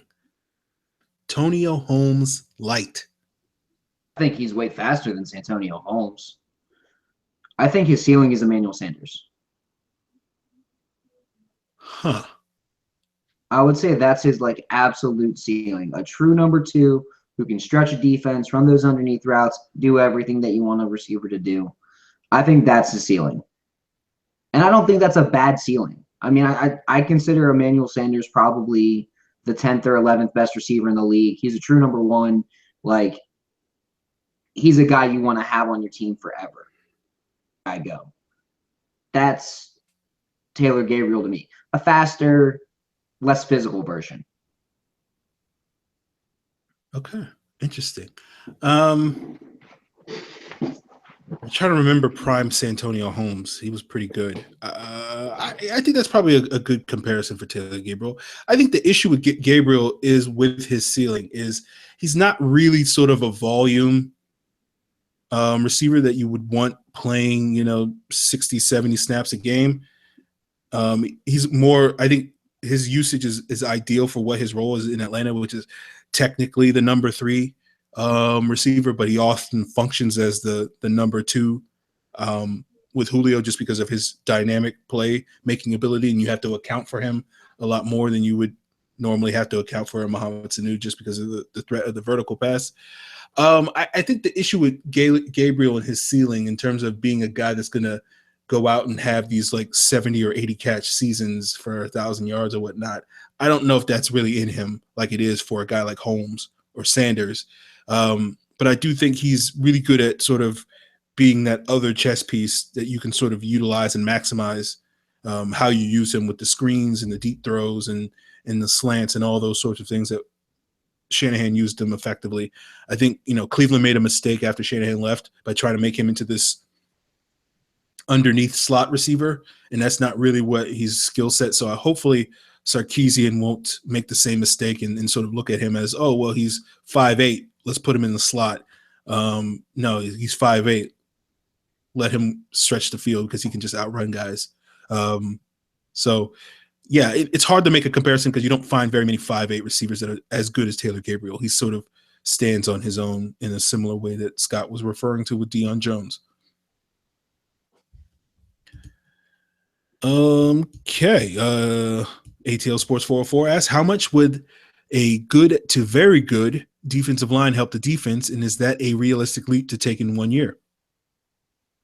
I mean, I'd say Atlanta went from awful, the defensive line in 2014, to below average in 2015, to slightly above average in 2016. So, I mean, I don't think jumping from slightly above average to good, or dare I say, Aaron, top 10 defensive line. It's there for the taking. I think a top 10 defensive line is a realistic leap to take in a year. I think you have some pieces next year that are very easy to replace in Courtney Upshaw, in Jonathan Babineau, and Tyson Jackson if you let him go. I think Hageman has shown that he's worth keeping around. I think Grady Jarrett has definitely shown that he's the starter. I think Vic Beasley is definitely the left end in the past sets. I think Brooks Reed has shown that he's worth keeping around. And then you got Claiborne and Shelby also under contract. Joe Villano is going to be there in camp. 2, maybe 3 quality defensive tackles to rotate spots in camp and compete for playing time. Get a strong side end to compete in camp with Rashid.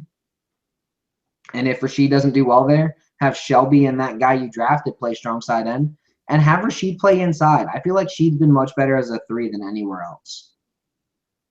And then have Sheed and Jarrett play in the base and have these guys rotate and have, go out and get that true pass rushing Leo, that guy like a JPP, and just attack. I'm not saying go out and get JPP. I'm starting to come around to where Aaron's at, where I would rather see the Falcons draft a guy for that Leo role, that true pass rushing defensive end, than really worry about that, or hope Melvin Ingram wants to come here for cheap. Give me a guy like Derek Barnett. Give me a guy like Carl Lawson, or give me a guy like Charles Harris to play that Leo role. Any one of those 3 guys. And I think all 3 of them could do it very well. There you go. Yeah, I think it's somewhat realistic that it's possible. I mean, you look at the Giants, what they did. They went out and spent a buttload of money in free agency to get Snacks Harrison and Olivier Vernon, and paid JPP a big 1-year contract to go with Hankins that they had already assembled. So I think it's somewhat realistic. It's just not that common to make that leap.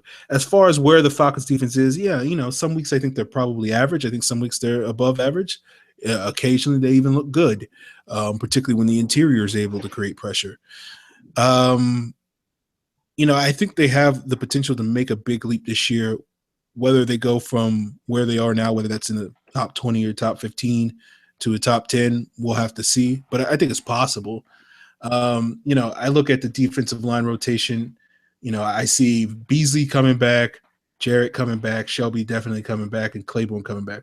Unfortunately, Claiborne and Shelby are both coming off of injuries. There's a decent possibility that maybe we'll see Beasley play a little bit more linebacker next year than we saw this year. So you do need to fill up your rotation. I do think there's probably a pretty strong chance that Hageman returns. We'll have to see what his off-field situation, how that gets settled. I think Reed is a better than average chance of returning. Upshaw is probably a better than average chance of returning. Babineau, Jackson, and Freeney, I'm not really expecting to return, and anybody else that I'm forgetting, I don't think I'm forgetting anybody that's significant. If they wind up, like the Joe Volanos of the world, I'm not really putting a whole lot of stock in him making a major contribution. So, that's like what, 6-7 guys. So you got to fill out probably an 8 or 9 man rotation. So that's 2 or 3 major additions, whether that comes to free agency or the draft.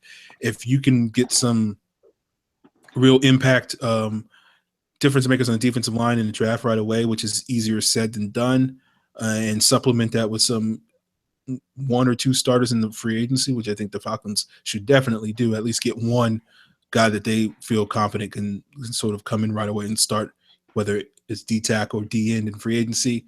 Then I think there's a realistic chance that the Falcons could have a pretty good defensive line, especially if you factor in Beasley's growth, Jarrett's growth as well, Hageman's growth. So you got some young guys that still the arrow is pointing up on them. And then you add 2 or 3 more difference makers. You could have potentially a top 10 defensive line that can, go toe to toe with the Giants or the Eagles, or I can't think of another team that has a great defensive line off the top of my head, but those 2 teams jump to mind immediately. So I think it's a somewhat realistic goal. On that notion, ATL Sports 404 asks, games are won and lost in the trenches. Are the Falcons good enough there to consistently win? I think on the offensive line, they are. I think on the defensive line, we're going to see a nice sized investment this offseason for the Falcons. And I think we might see agents, maybe even 3 big, medium-sized free agents. I think we're probably going to see quite a few guys that are coming in on the draft, like probably 3 or 4 guys in the draft, quite a few undrafted free agents that are going to come in and compete for time. What's out there this offseason, there's guys that are worth going out and signing. Tantari Poe. I know Aaron's not a huge fan of Poe, but I like Poe. Jonathan Hankins. If you can get Benny Logan, go out and get Benny Logan. Kawan Short. If you can get Kawan Short, go out and get Kawan Short. And then Nick Fairley, same kind of thought process. At end, there's not as much out there at end, but the idea of going out and getting Chris Long, if you got to have an old guy for the rotation. Devin Taylor out of the Lions. I liked him a lot coming out of South Carolina. I think he'd be a good fit as the strong side end, so it might be a good fit. Again, JPP, if you can get him, you do it. He's that good. Calais Campbell, if you can get him to play strong side end and 3 technique in the nickel, you get him. Just kind of going down, even looking at the 3-4 outside linebackers, the Melvin Ingrams of the world, the Nick Perrys of the world. They're worth going out and getting too. So there's guys out there that are worth going out and getting. Hell, even Julius Peppers is going to be a free agent. If you can get him on like a cheap $3 million a year deal for 1 year as a rotational pass rusher, the way that you had Dwight Freeney, and you use for a year, and you draft a guy and have those 2 guys teach people on the line better pass rush techniques. I'm not saying Brian Cox can't do it. I'm saying that a lot of times a great pass rusher learns from another great pass rusher. Fair enough. When you look at a guy like Von Miller, is great. But Von Miller took his game to another level when DeMarcus Ware came in to Denver. And you saw what he could do with DeMarcus Ware. And it's not just because the guy can pass rush off the other side. It's because pass rushers share how to get around linemen, what they're supposed to do, what they're scheming against.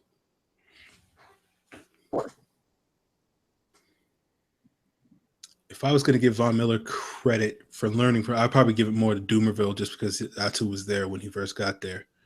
But true, Doomerville too. I forgot about Doomerville. Houston. Who did he have? Tom Bahali. If you look at the top pass rushers in the league this year, they were learning from. Every single one of them.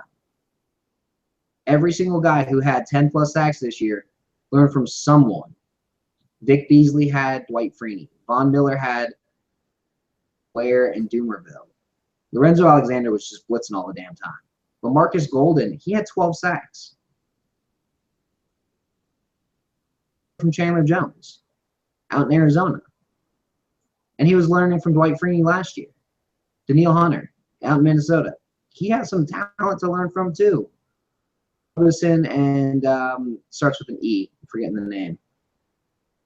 I'm blanking on it too. I keep thinking Erasmus James, and I'm like, no, that's not right. I don't know why that name keeps popping up in my head. Robeson. Yeah. Everson Griffin. Robeson. Yeah, Everson Griffin. Cliff Averill. He and Michael Bennett worked together, and they both got better. Cameron Wake. I want to say Cameron Wake was there when Jason Taylor was there. Like, Eric Walden learned a little bit from Robert Mathis. Cargill. I mean, Nick Perry's learning from fucking Julius Peppers. I mean, it's rare when you look at a guy and you're like, man, that guy's a 10-sack guy. I'm there for him to learn from. Fair enough. Yeah, look, I think the Falcons are certainly good enough to win consistently in the trenches. I think the issue that they have is they don't quite have the talent level to consistently assert their will on other teams. So you get situations like you saw in the Super Bowl, like you saw against Philadelphia, even late in the season against Carolina, where a good defensive line is going to give our offensive line problems, and our defensive line just quite isn't consistent enough to, unless they're playing a team like the Rams or the Broncos, who have a really bad offensive line, we're not going to consistently give a Carolina or New Orleans as many issues up front. Now, to be fair, we did give New Orleans, Hageman in particular, and Babineau gave New Orleans interior offensive line a lot of problems in that game. So maybe I'll strike that from the record. But I do think, the issue the Falcons are going to deal with on the trenches, and I'm all for sort of a trench-heavy sort of offseason, which is just basically get guys that are going to line up on near or on the line of scrimmage, which is focus on offensive line, tight end, linebacker, and defensive line, and all the skill position players are just whatever. I think that's sort of where my attitude is, and just get guys that can go out there and assert their will on other teams' players. And I think that would be a good strategy to sort of get the team to a point where they can be like, where the shoe is on the other foot, like it was with Philadelphia this past year, where Philadelphia just really dominated us in the trenches, both on the offensive line and the defensive line. And now all of a sudden next year, if we get some of those pieces, we can start doing that to other teams. And all of a sudden you're like, well, not only do you have to deal with Taylor Gabriel and Julio Jones and even Mohamed Sanu, and as well as their running backs, then the Falcons are just going to smash you in the mouth and roll downhill on you as well. That's just going to be an impossible team to beat. And I think that's ultimately the next level for the Falcons to ascend. And even if some of these skill position players sort of deteriorate or depart or even get injured, you can sort of offset that if you're still strong in the trenches. That's the foundation of your team. And I think the Falcons aren't quite there yet, but I don't think they're that far away from it. Complain if the Falcons spent a first-round pick on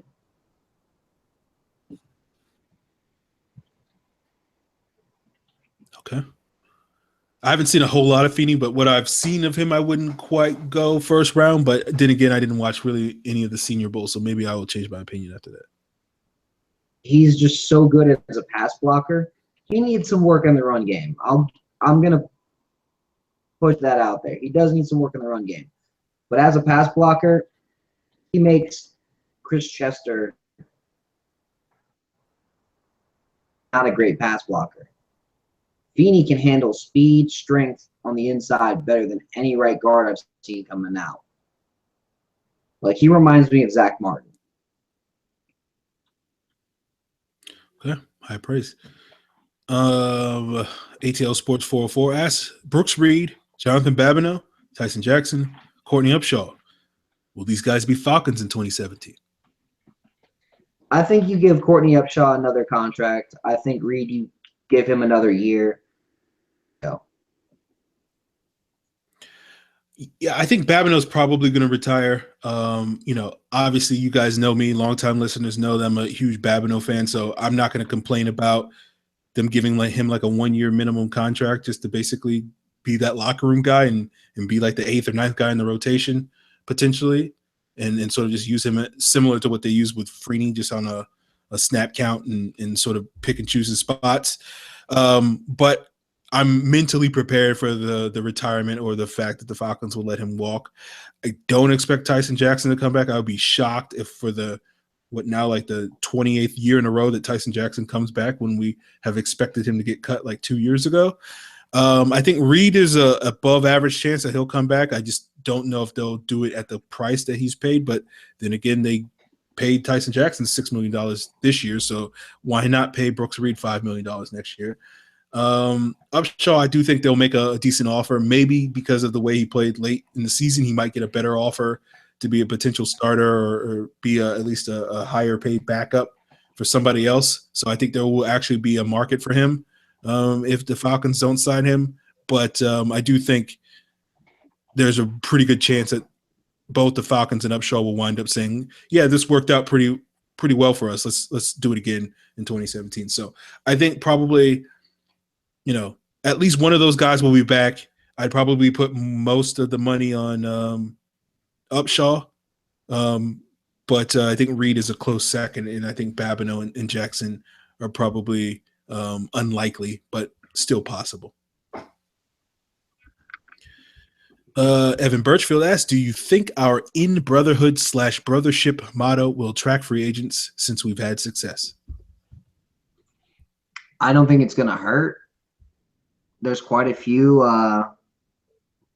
free agents that are looking at Atlanta right now, and it's not just because of the money that Atlanta has. Atlanta is a damn good team, and no one wants to be a part of a team that just is there for the money, unless they're also there for the money. They want to be a part of a team. The guys who are competitive, who want to actually win games, want to actually win Super Bowls, are going to look at that and be like, I want to be a part of that. That looks like the team I want to be on. When Seattle almost beat Atlanta in 2012, they went out and got quite a few people that offseason, including Michael Bennett and Cliff Averill, because they said, you know what? That's a team that's going to fight. That's a team that's going to win games. That's a team I want to play for. I could do the same kind of thing. Maybe it's Nick Perry. Maybe it's Melvin Ingram, who's like, you know what? I'm going to take a little bit less money because I want to go to Atlanta. To go and win games.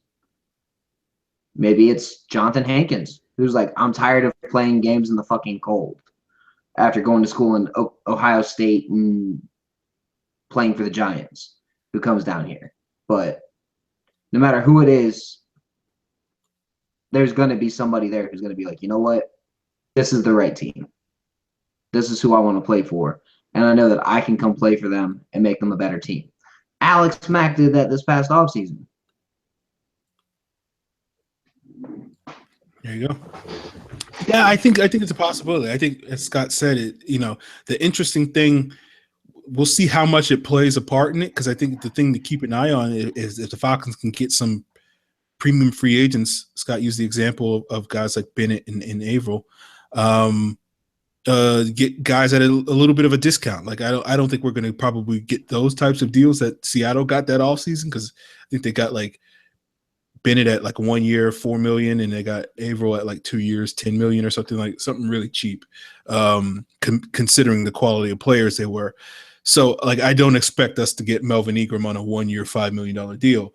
But I do think we might be able to get a little bit of a discount, and that's a testament to guys wanting to play for the Falcons as opposed to just sort of the cynical look of, well, they're just going to the team that pays them the most money.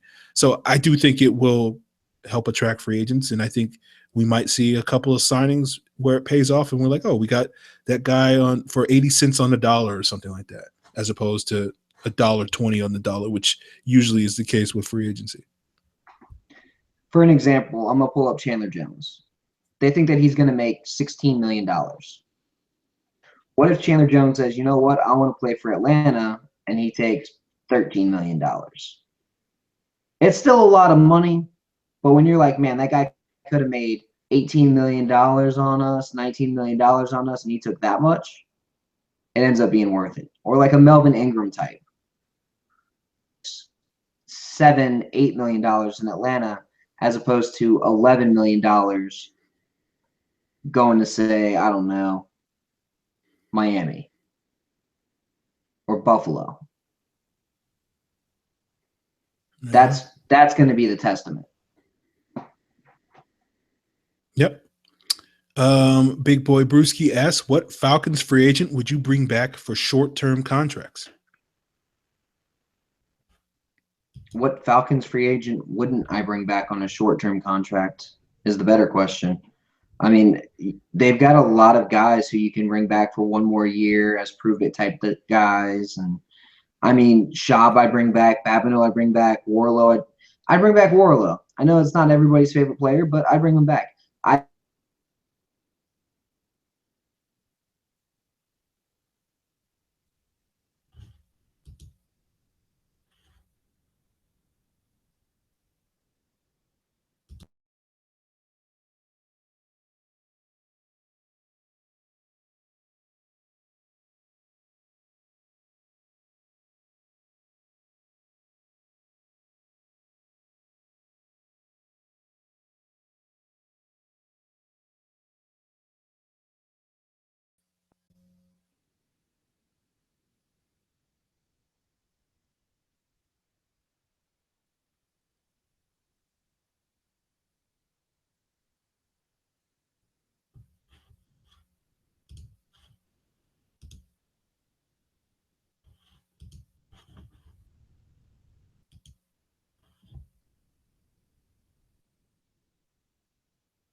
Sorry about that.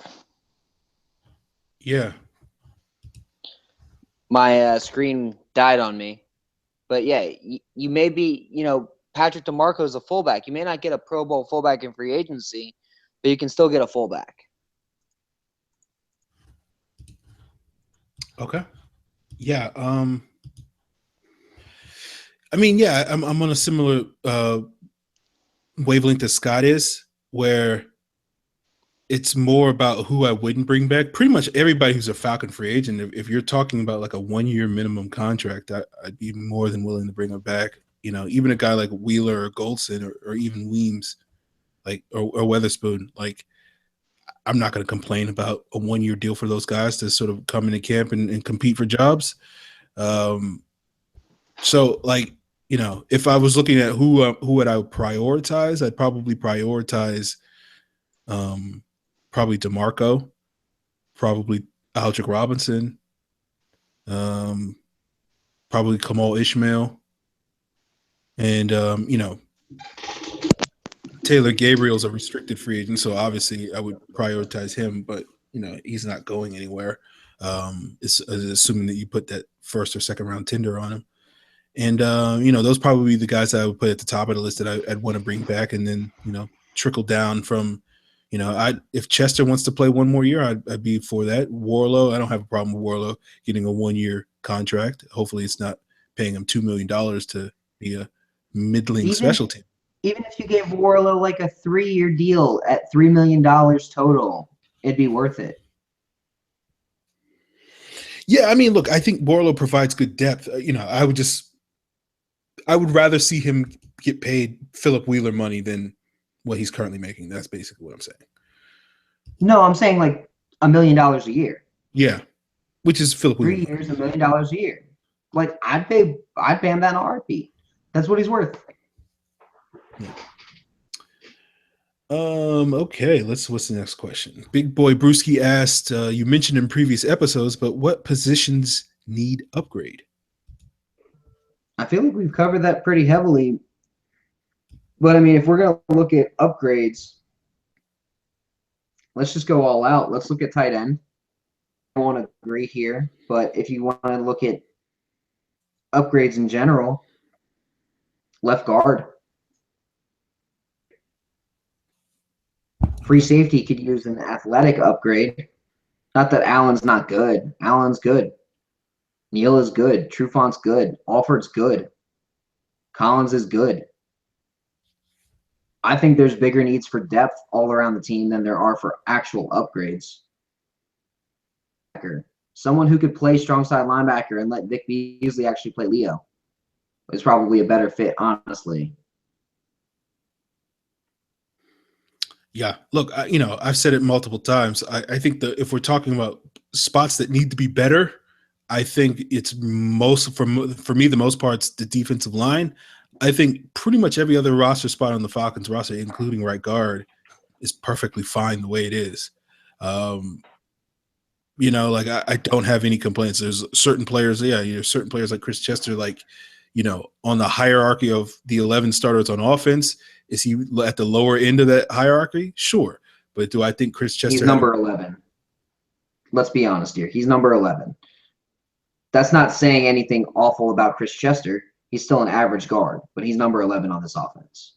Fair enough. I was seeing if I would put Sanu down there, but no, I couldn't even put Sanu down there. Yeah, no, I think, the thing with Chester, I think what people do is they look at it and they say, oh, well, he's the worst starter on the offensive line. We got to get better. But I'm like, I think, even though I know Pro Football Focus gave him a really bad grade this year, I think for the most part this season, outside of a couple of games like the Philadelphia game, I thought he played reasonably well. He's probably the weakest link on the offensive line, but given that we have a top 6 offensive line, the weakest link on a unit that good is probably going to be a lot better than a lot of other teams' best offensive linemen. Thinking about a team that plays in Los Angeles, or 2 teams that play in Los Angeles right now. So, I think when we're talking about upgrades, I think the defensive line, the front 7 need to be upgraded as far as we need to get better play out of that. But if everything else remained the same, I think the Falcons would be a really good team. Certainly there's certain positions, tight end, offensive line, right guard. And if we lose Matt Schaub, then I think we need to get a backup quarterback. That's going to be a need that wasn't necessarily looked like it was going to be a need a couple of weeks ago. But, there's obviously positions that we need to add more players to and get a stronger competition for next summer. But nothing major. The Falcons don't have to do anything drastic to the roster. Huge, but I think there are spots that you're like, man, that guy's way too old. You need to upgrade him.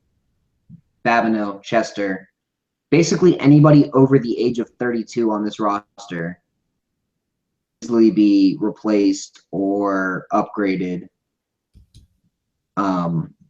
Philip Wheeler, Deshaun Goldson, depth at safety, depth at linebacker, Chris Chester, starting right guard, Matt Schaub. Why not bring in Geno Smith? Why not go out and get Jaleel Johnson? Dwight Freeney. Why not go out and get Melvin Ingram? Matt Bryant. Well, Matt Bryant, don't worry about him. He's good. You can't really replace him. Jacob Tannen, replace him. You can get younger, faster, better on this team. And most of what you're doing is just replacing depth. Yeah, I agree with that point. I'm just trying to make the point that the Falcons played in the Super Bowl this year, and it's not in despite that they had a bunch of holes on their roster. So I think the only point I was trying to make is people need to remember that.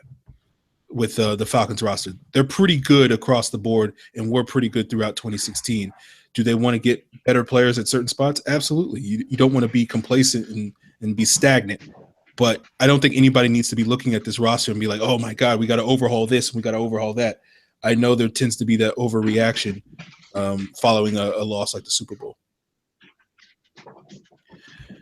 All right. Next question comes from Charlie Rogers. What positions are our biggest need heading into 2017? I say in order: D line depth, edge, offside linebacker, guard, and on O-line depth.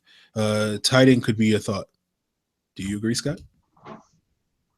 I mean, defensive line, edge, guard. Yeah. I'd say outside linebacker, starting strong side guy, or even a starting weak side guy to let Campbell play strong side would be worth it.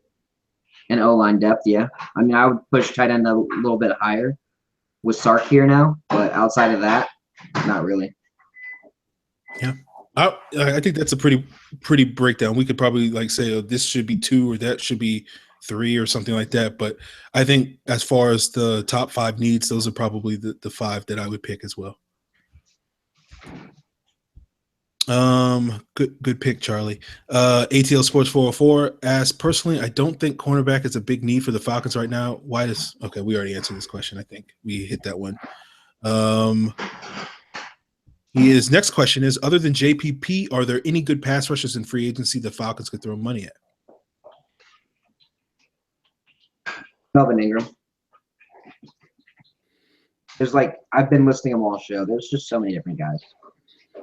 Yeah, I think Ingram is probably the guy that probably won't be paid Olivia Vernon money, but is a really good player that could sort of come in and play that Leo role. So I'd probably put him at the top of the list. I like Chandler Jones a lot, but I do think his contract is probably going to be ridiculous. Evan Birchfield asks, maybe too soon to talk draft, but seeing as our offensive coordinators from Bama, maybe that tight end OJ Howard. I would be perfectly okay with OJ Howard in the first round. I would love to see him as the first round pick. I don't think he's going to be there, but I would love it. Yeah, I haven't watched a ton of OJ Howard in 2016, but based off what I saw in 2015 and a little bit of what I've seen in 2016, particularly with his blocking improving, I've sort of come around on Howard. I thought he was a little overrated last year, particularly coming off of that Clemson game where Clemson decided they weren't going to cover him. I think he's probably, at least of the tight ends I've seen, he's probably the best fit for what I want the Falcons to add to play opposite Hooper. I want that Martellus Bennett type of player, and I think Howard is similar because of his blocking ability, but is a much more athletic player than Bennett is. So I think he probably, I'd be favored where he gets drafted, but I'd be for it. Your boy J94 asks, saw the Falcons had interest in Tyus Bowser. Have you guys checked him out? Second or third rounder? Probably more of a third or fourth rounder. Solid player. I need to see more. I'll put it that way. I haven't seen him, so I got no opinion.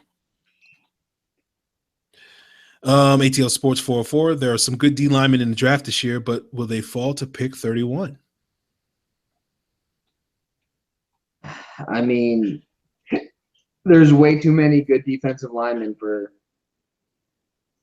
30 teams to take all of them and still satisfy the need for quarterback and receiver and running back and tight end. And it's just a really good class to have needs on at tight end and defensive line. Yeah, I haven't started really my draft prep, so I can't really answer this question specifically, but I'm assuming, generally speaking, there's at least one good D lineman available at that point in the draft. ATL Sports 404. Next question is, would you take a chance on Jake Butt in round 3 or 4, even though he tore his ACL? Hell yeah, I would. That dude's a damn good tight end. I mean, am I going to sit there and say Jake Butt's bad because he tore his ACL in a game and may not be ready? I mean, even if you only get 10 games out of him, he's worth it. Yeah, I was a big fan of Jake Butt before he tore his ACL. He was probably 1A on my list of tight ends after Howard. The only thing that I would be hesitant with drafting Jake Butt at that point in the draft is I'm just reminded of all the times the 49ers did that and it didn't work out for them. Not to say that that'd be the case if the Falcons took Jake Butt or anybody took Jake Butt at that point in the draft. But, I would probably prefer to take him a little bit later if his draft stock slips a little bit, especially given how deep this tight end class. You could probably get a player that can come in right away and be a little bit less of a question mark at that position, given how deep this class is at that point in the draft. But I wouldn't be against drafting Jake Butt and sort of giving him a redshirt year. Next question is there a team in the NFC South good enough to knock the Falcons off in 2017? I'd say if there's a team, it's the Bucs. Yeah, I mean the Bucs are probably the smart money if you're gonna pick somebody, but you guys know, you're NFC South fans.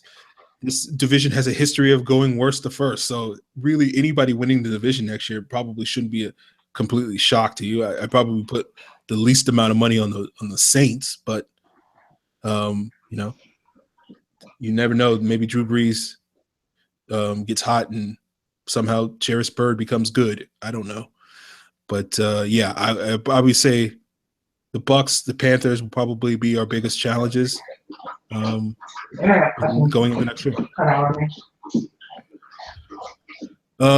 Big boy Brewski asks, will the Falcons now be considered a threat / dangerous to other NFC teams moving forward? Oh, yeah. I think Atlanta's looking at a 5-year run similar to what happened in 2008 to 2012. They may not be the number 1 seed every year. They may not be in the NFC Championship game every year. They may not even be in the playoffs every year. But I do think that they will have a situation where they win a minimum of 9 games and a maximum of 13 games for at least the next 5 seasons. And I don't think that that's even being crazy optimistic. I think this team is set up very well to be a long-term, maybe not dominant player, but a long-term threat to the NFC moving forward for at least the next 5 years. I think after 5 years, Ryan gets to that 37, 38-year-old range, and you don't know if you've got Tom Brady or if you've got the shell of, Ryan Fitzpatrick on your hands. I think, normally this is the point where I'd be like, Scott, you're crazy. You're being way too optimistic, but I think that's a fair point. I don't sort of see, whether or not the Falcons going to be, competing for a Super Bowl every year for the next 5 years, that's remains to be seen. But I certainly think it's fair to assume that the Falcons are going to be a team that can sort of be competitive in the playoff hunt at a minimum every year, similar to what they were from 2008 to 12, and be a team that's generally considered a playoff contender and possibly a Super Bowl contender if all the pieces work together. I don't necessarily see like a 2013 or 2014 team looming for them like we saw in past years, just because I think they have a quarterback, they have Julio Jones, they have an ascending defense. So I don't think we'll see the defense just fall off a cliff like we did those years. And I think as long as they can continue to get younger on the offensive line and keep that unit from being a liability like it was in those years, then I think they're going to be perfectly fine and be in a position to really be competitive for the next couple of years and potentially get another opportunity to make a deep run in the postseason and maybe get back to the Super Bowl. Evan Birchfield's next question is: some seem to think we will open at New England. I like that idea. Or do you like that idea, hate it, or don't care? I mean, I don't really care. Bring it on. As long as Atlanta's not playing New England in the damn snow late in the year, that's all I care about. Atlanta's got some potential snow games, and I fucking hate seeing this team go play in the snow. Like, their away games next year are Chicago, Detroit, New England, the Jets, and Seattle. If they can get New England, the Jets, and Chicago early in the year, Detroit's in a dome. Seattle's Seattle. And then give us Carolina, New Orleans, and Tampa Bay. Give us Detroit, Carolina, New Orleans, and Tampa Bay the last 2 months of the season and those other 4 teams early in the year, and I'll be much happier. I don't want to see Atlanta deal with the shit weather that they're going to have to see most of 2017 if they get those games late. Yeah. I'm looking at New England's schedule. You know, they're going to get the season opener at home, and you're looking at who they play at home next year: Atlanta, Buffalo, Carolina, Houston, Kansas City, the Chargers, Miami, and the Jets. It's an obvious choice to pick Atlanta for that game. So unless some sort of act of God happens between now and I guess September 7th or whenever that season opener will probably be, I don't understand how it couldn't be the Falcons. So, I'm for it. You know, like similar to Scott, like it's not a huge deal to me, but it'll certainly be exciting to sort of start the season off in that way and get some hype rolling and hopefully, you know, set the season off in the right way by getting the sort of rematch and a revenge win if possible. And if not, then, you know, no big deal. And the Falcons can continue, you know, get that extra day of rest and destroy, I don't know, the Saints in week 2 or whoever it is. So it's fine. I like it. Okay. Our last question is from Big Boy Brewski. He asks, what can we expect from both of you between now and the draft? I'm going to write a lot on draft prospects. I'm going to write a lot on free agency guys. I'm probably going to do a free agency profile similar to what I've been doing for draft pick profiles up until free agency, just because I feel like it's been fun to do those profiles, and I feel like it could help out. And, oh, hey, who's a good target for Atlanta? So you'll get, like, backup quarterbacks. You'll get running backs, receivers, everybody. That's actually really good in free agency. That's worth talking about. Yeah, I mean, you'll get similar stuff from me. I don't know if I'll be posting it at falcfans.com or anywhere else, but I will certainly be diving into the tape to sort of catch up on the draft prospects as well as free agent prospects, given that I have neglected that a lot more this year, given how far the Falcons have gone than I normally would. I would have probably started 2-3 weeks ago with draft stuff. And now I'm sort of going to have to jump into that. So that's really what's going to happen. I'm just going to be watching tape, complaining about Falcons free agent moves on Twitter, and arguing with Scott about who we should draft in round 2 versus round 3, like normal every year. So that's what's on deck with me. All right, guys, we appreciate you guys giving us your time. I know it's a long show. I know you guys had a lot of questions coming off of that Super Bowl win. I hope we can get you guys a little bit. There you go. I'm living in a fantasy world. I told you I've been lying to myself. Yeah, so I hope we get you guys going and get those juices flowing for the off season. We'll be talking quite a bit about that in the coming weeks. And if you guys want to submit your mailbag questions, you can use the hashtag Falcons Mailbag, tweet the show's Twitter handle at FalconsPFC. You can find all the archives of our show at ProFootballCentral.com. Subscribe to us on iTunes, Stitcher, whatever podcast platforms you can find us. Hit us up on YouTube. Give us a thumbs up. I'm at FalcFans on Twitter. Scott is at Karasik S on Twitter. Scott, I'm assuming that you'll be posting your stuff at the Falcons Wire. Yep, everything's going to be posted at the Falcons Wire. Okay. I'm sure I will write at least one thing this offseason at FalcFans.com, so be on the lookout for that. I don't know when it's going to be, but yeah. So that's what's on deck, guys, and we appreciate you guys giving us your time tonight.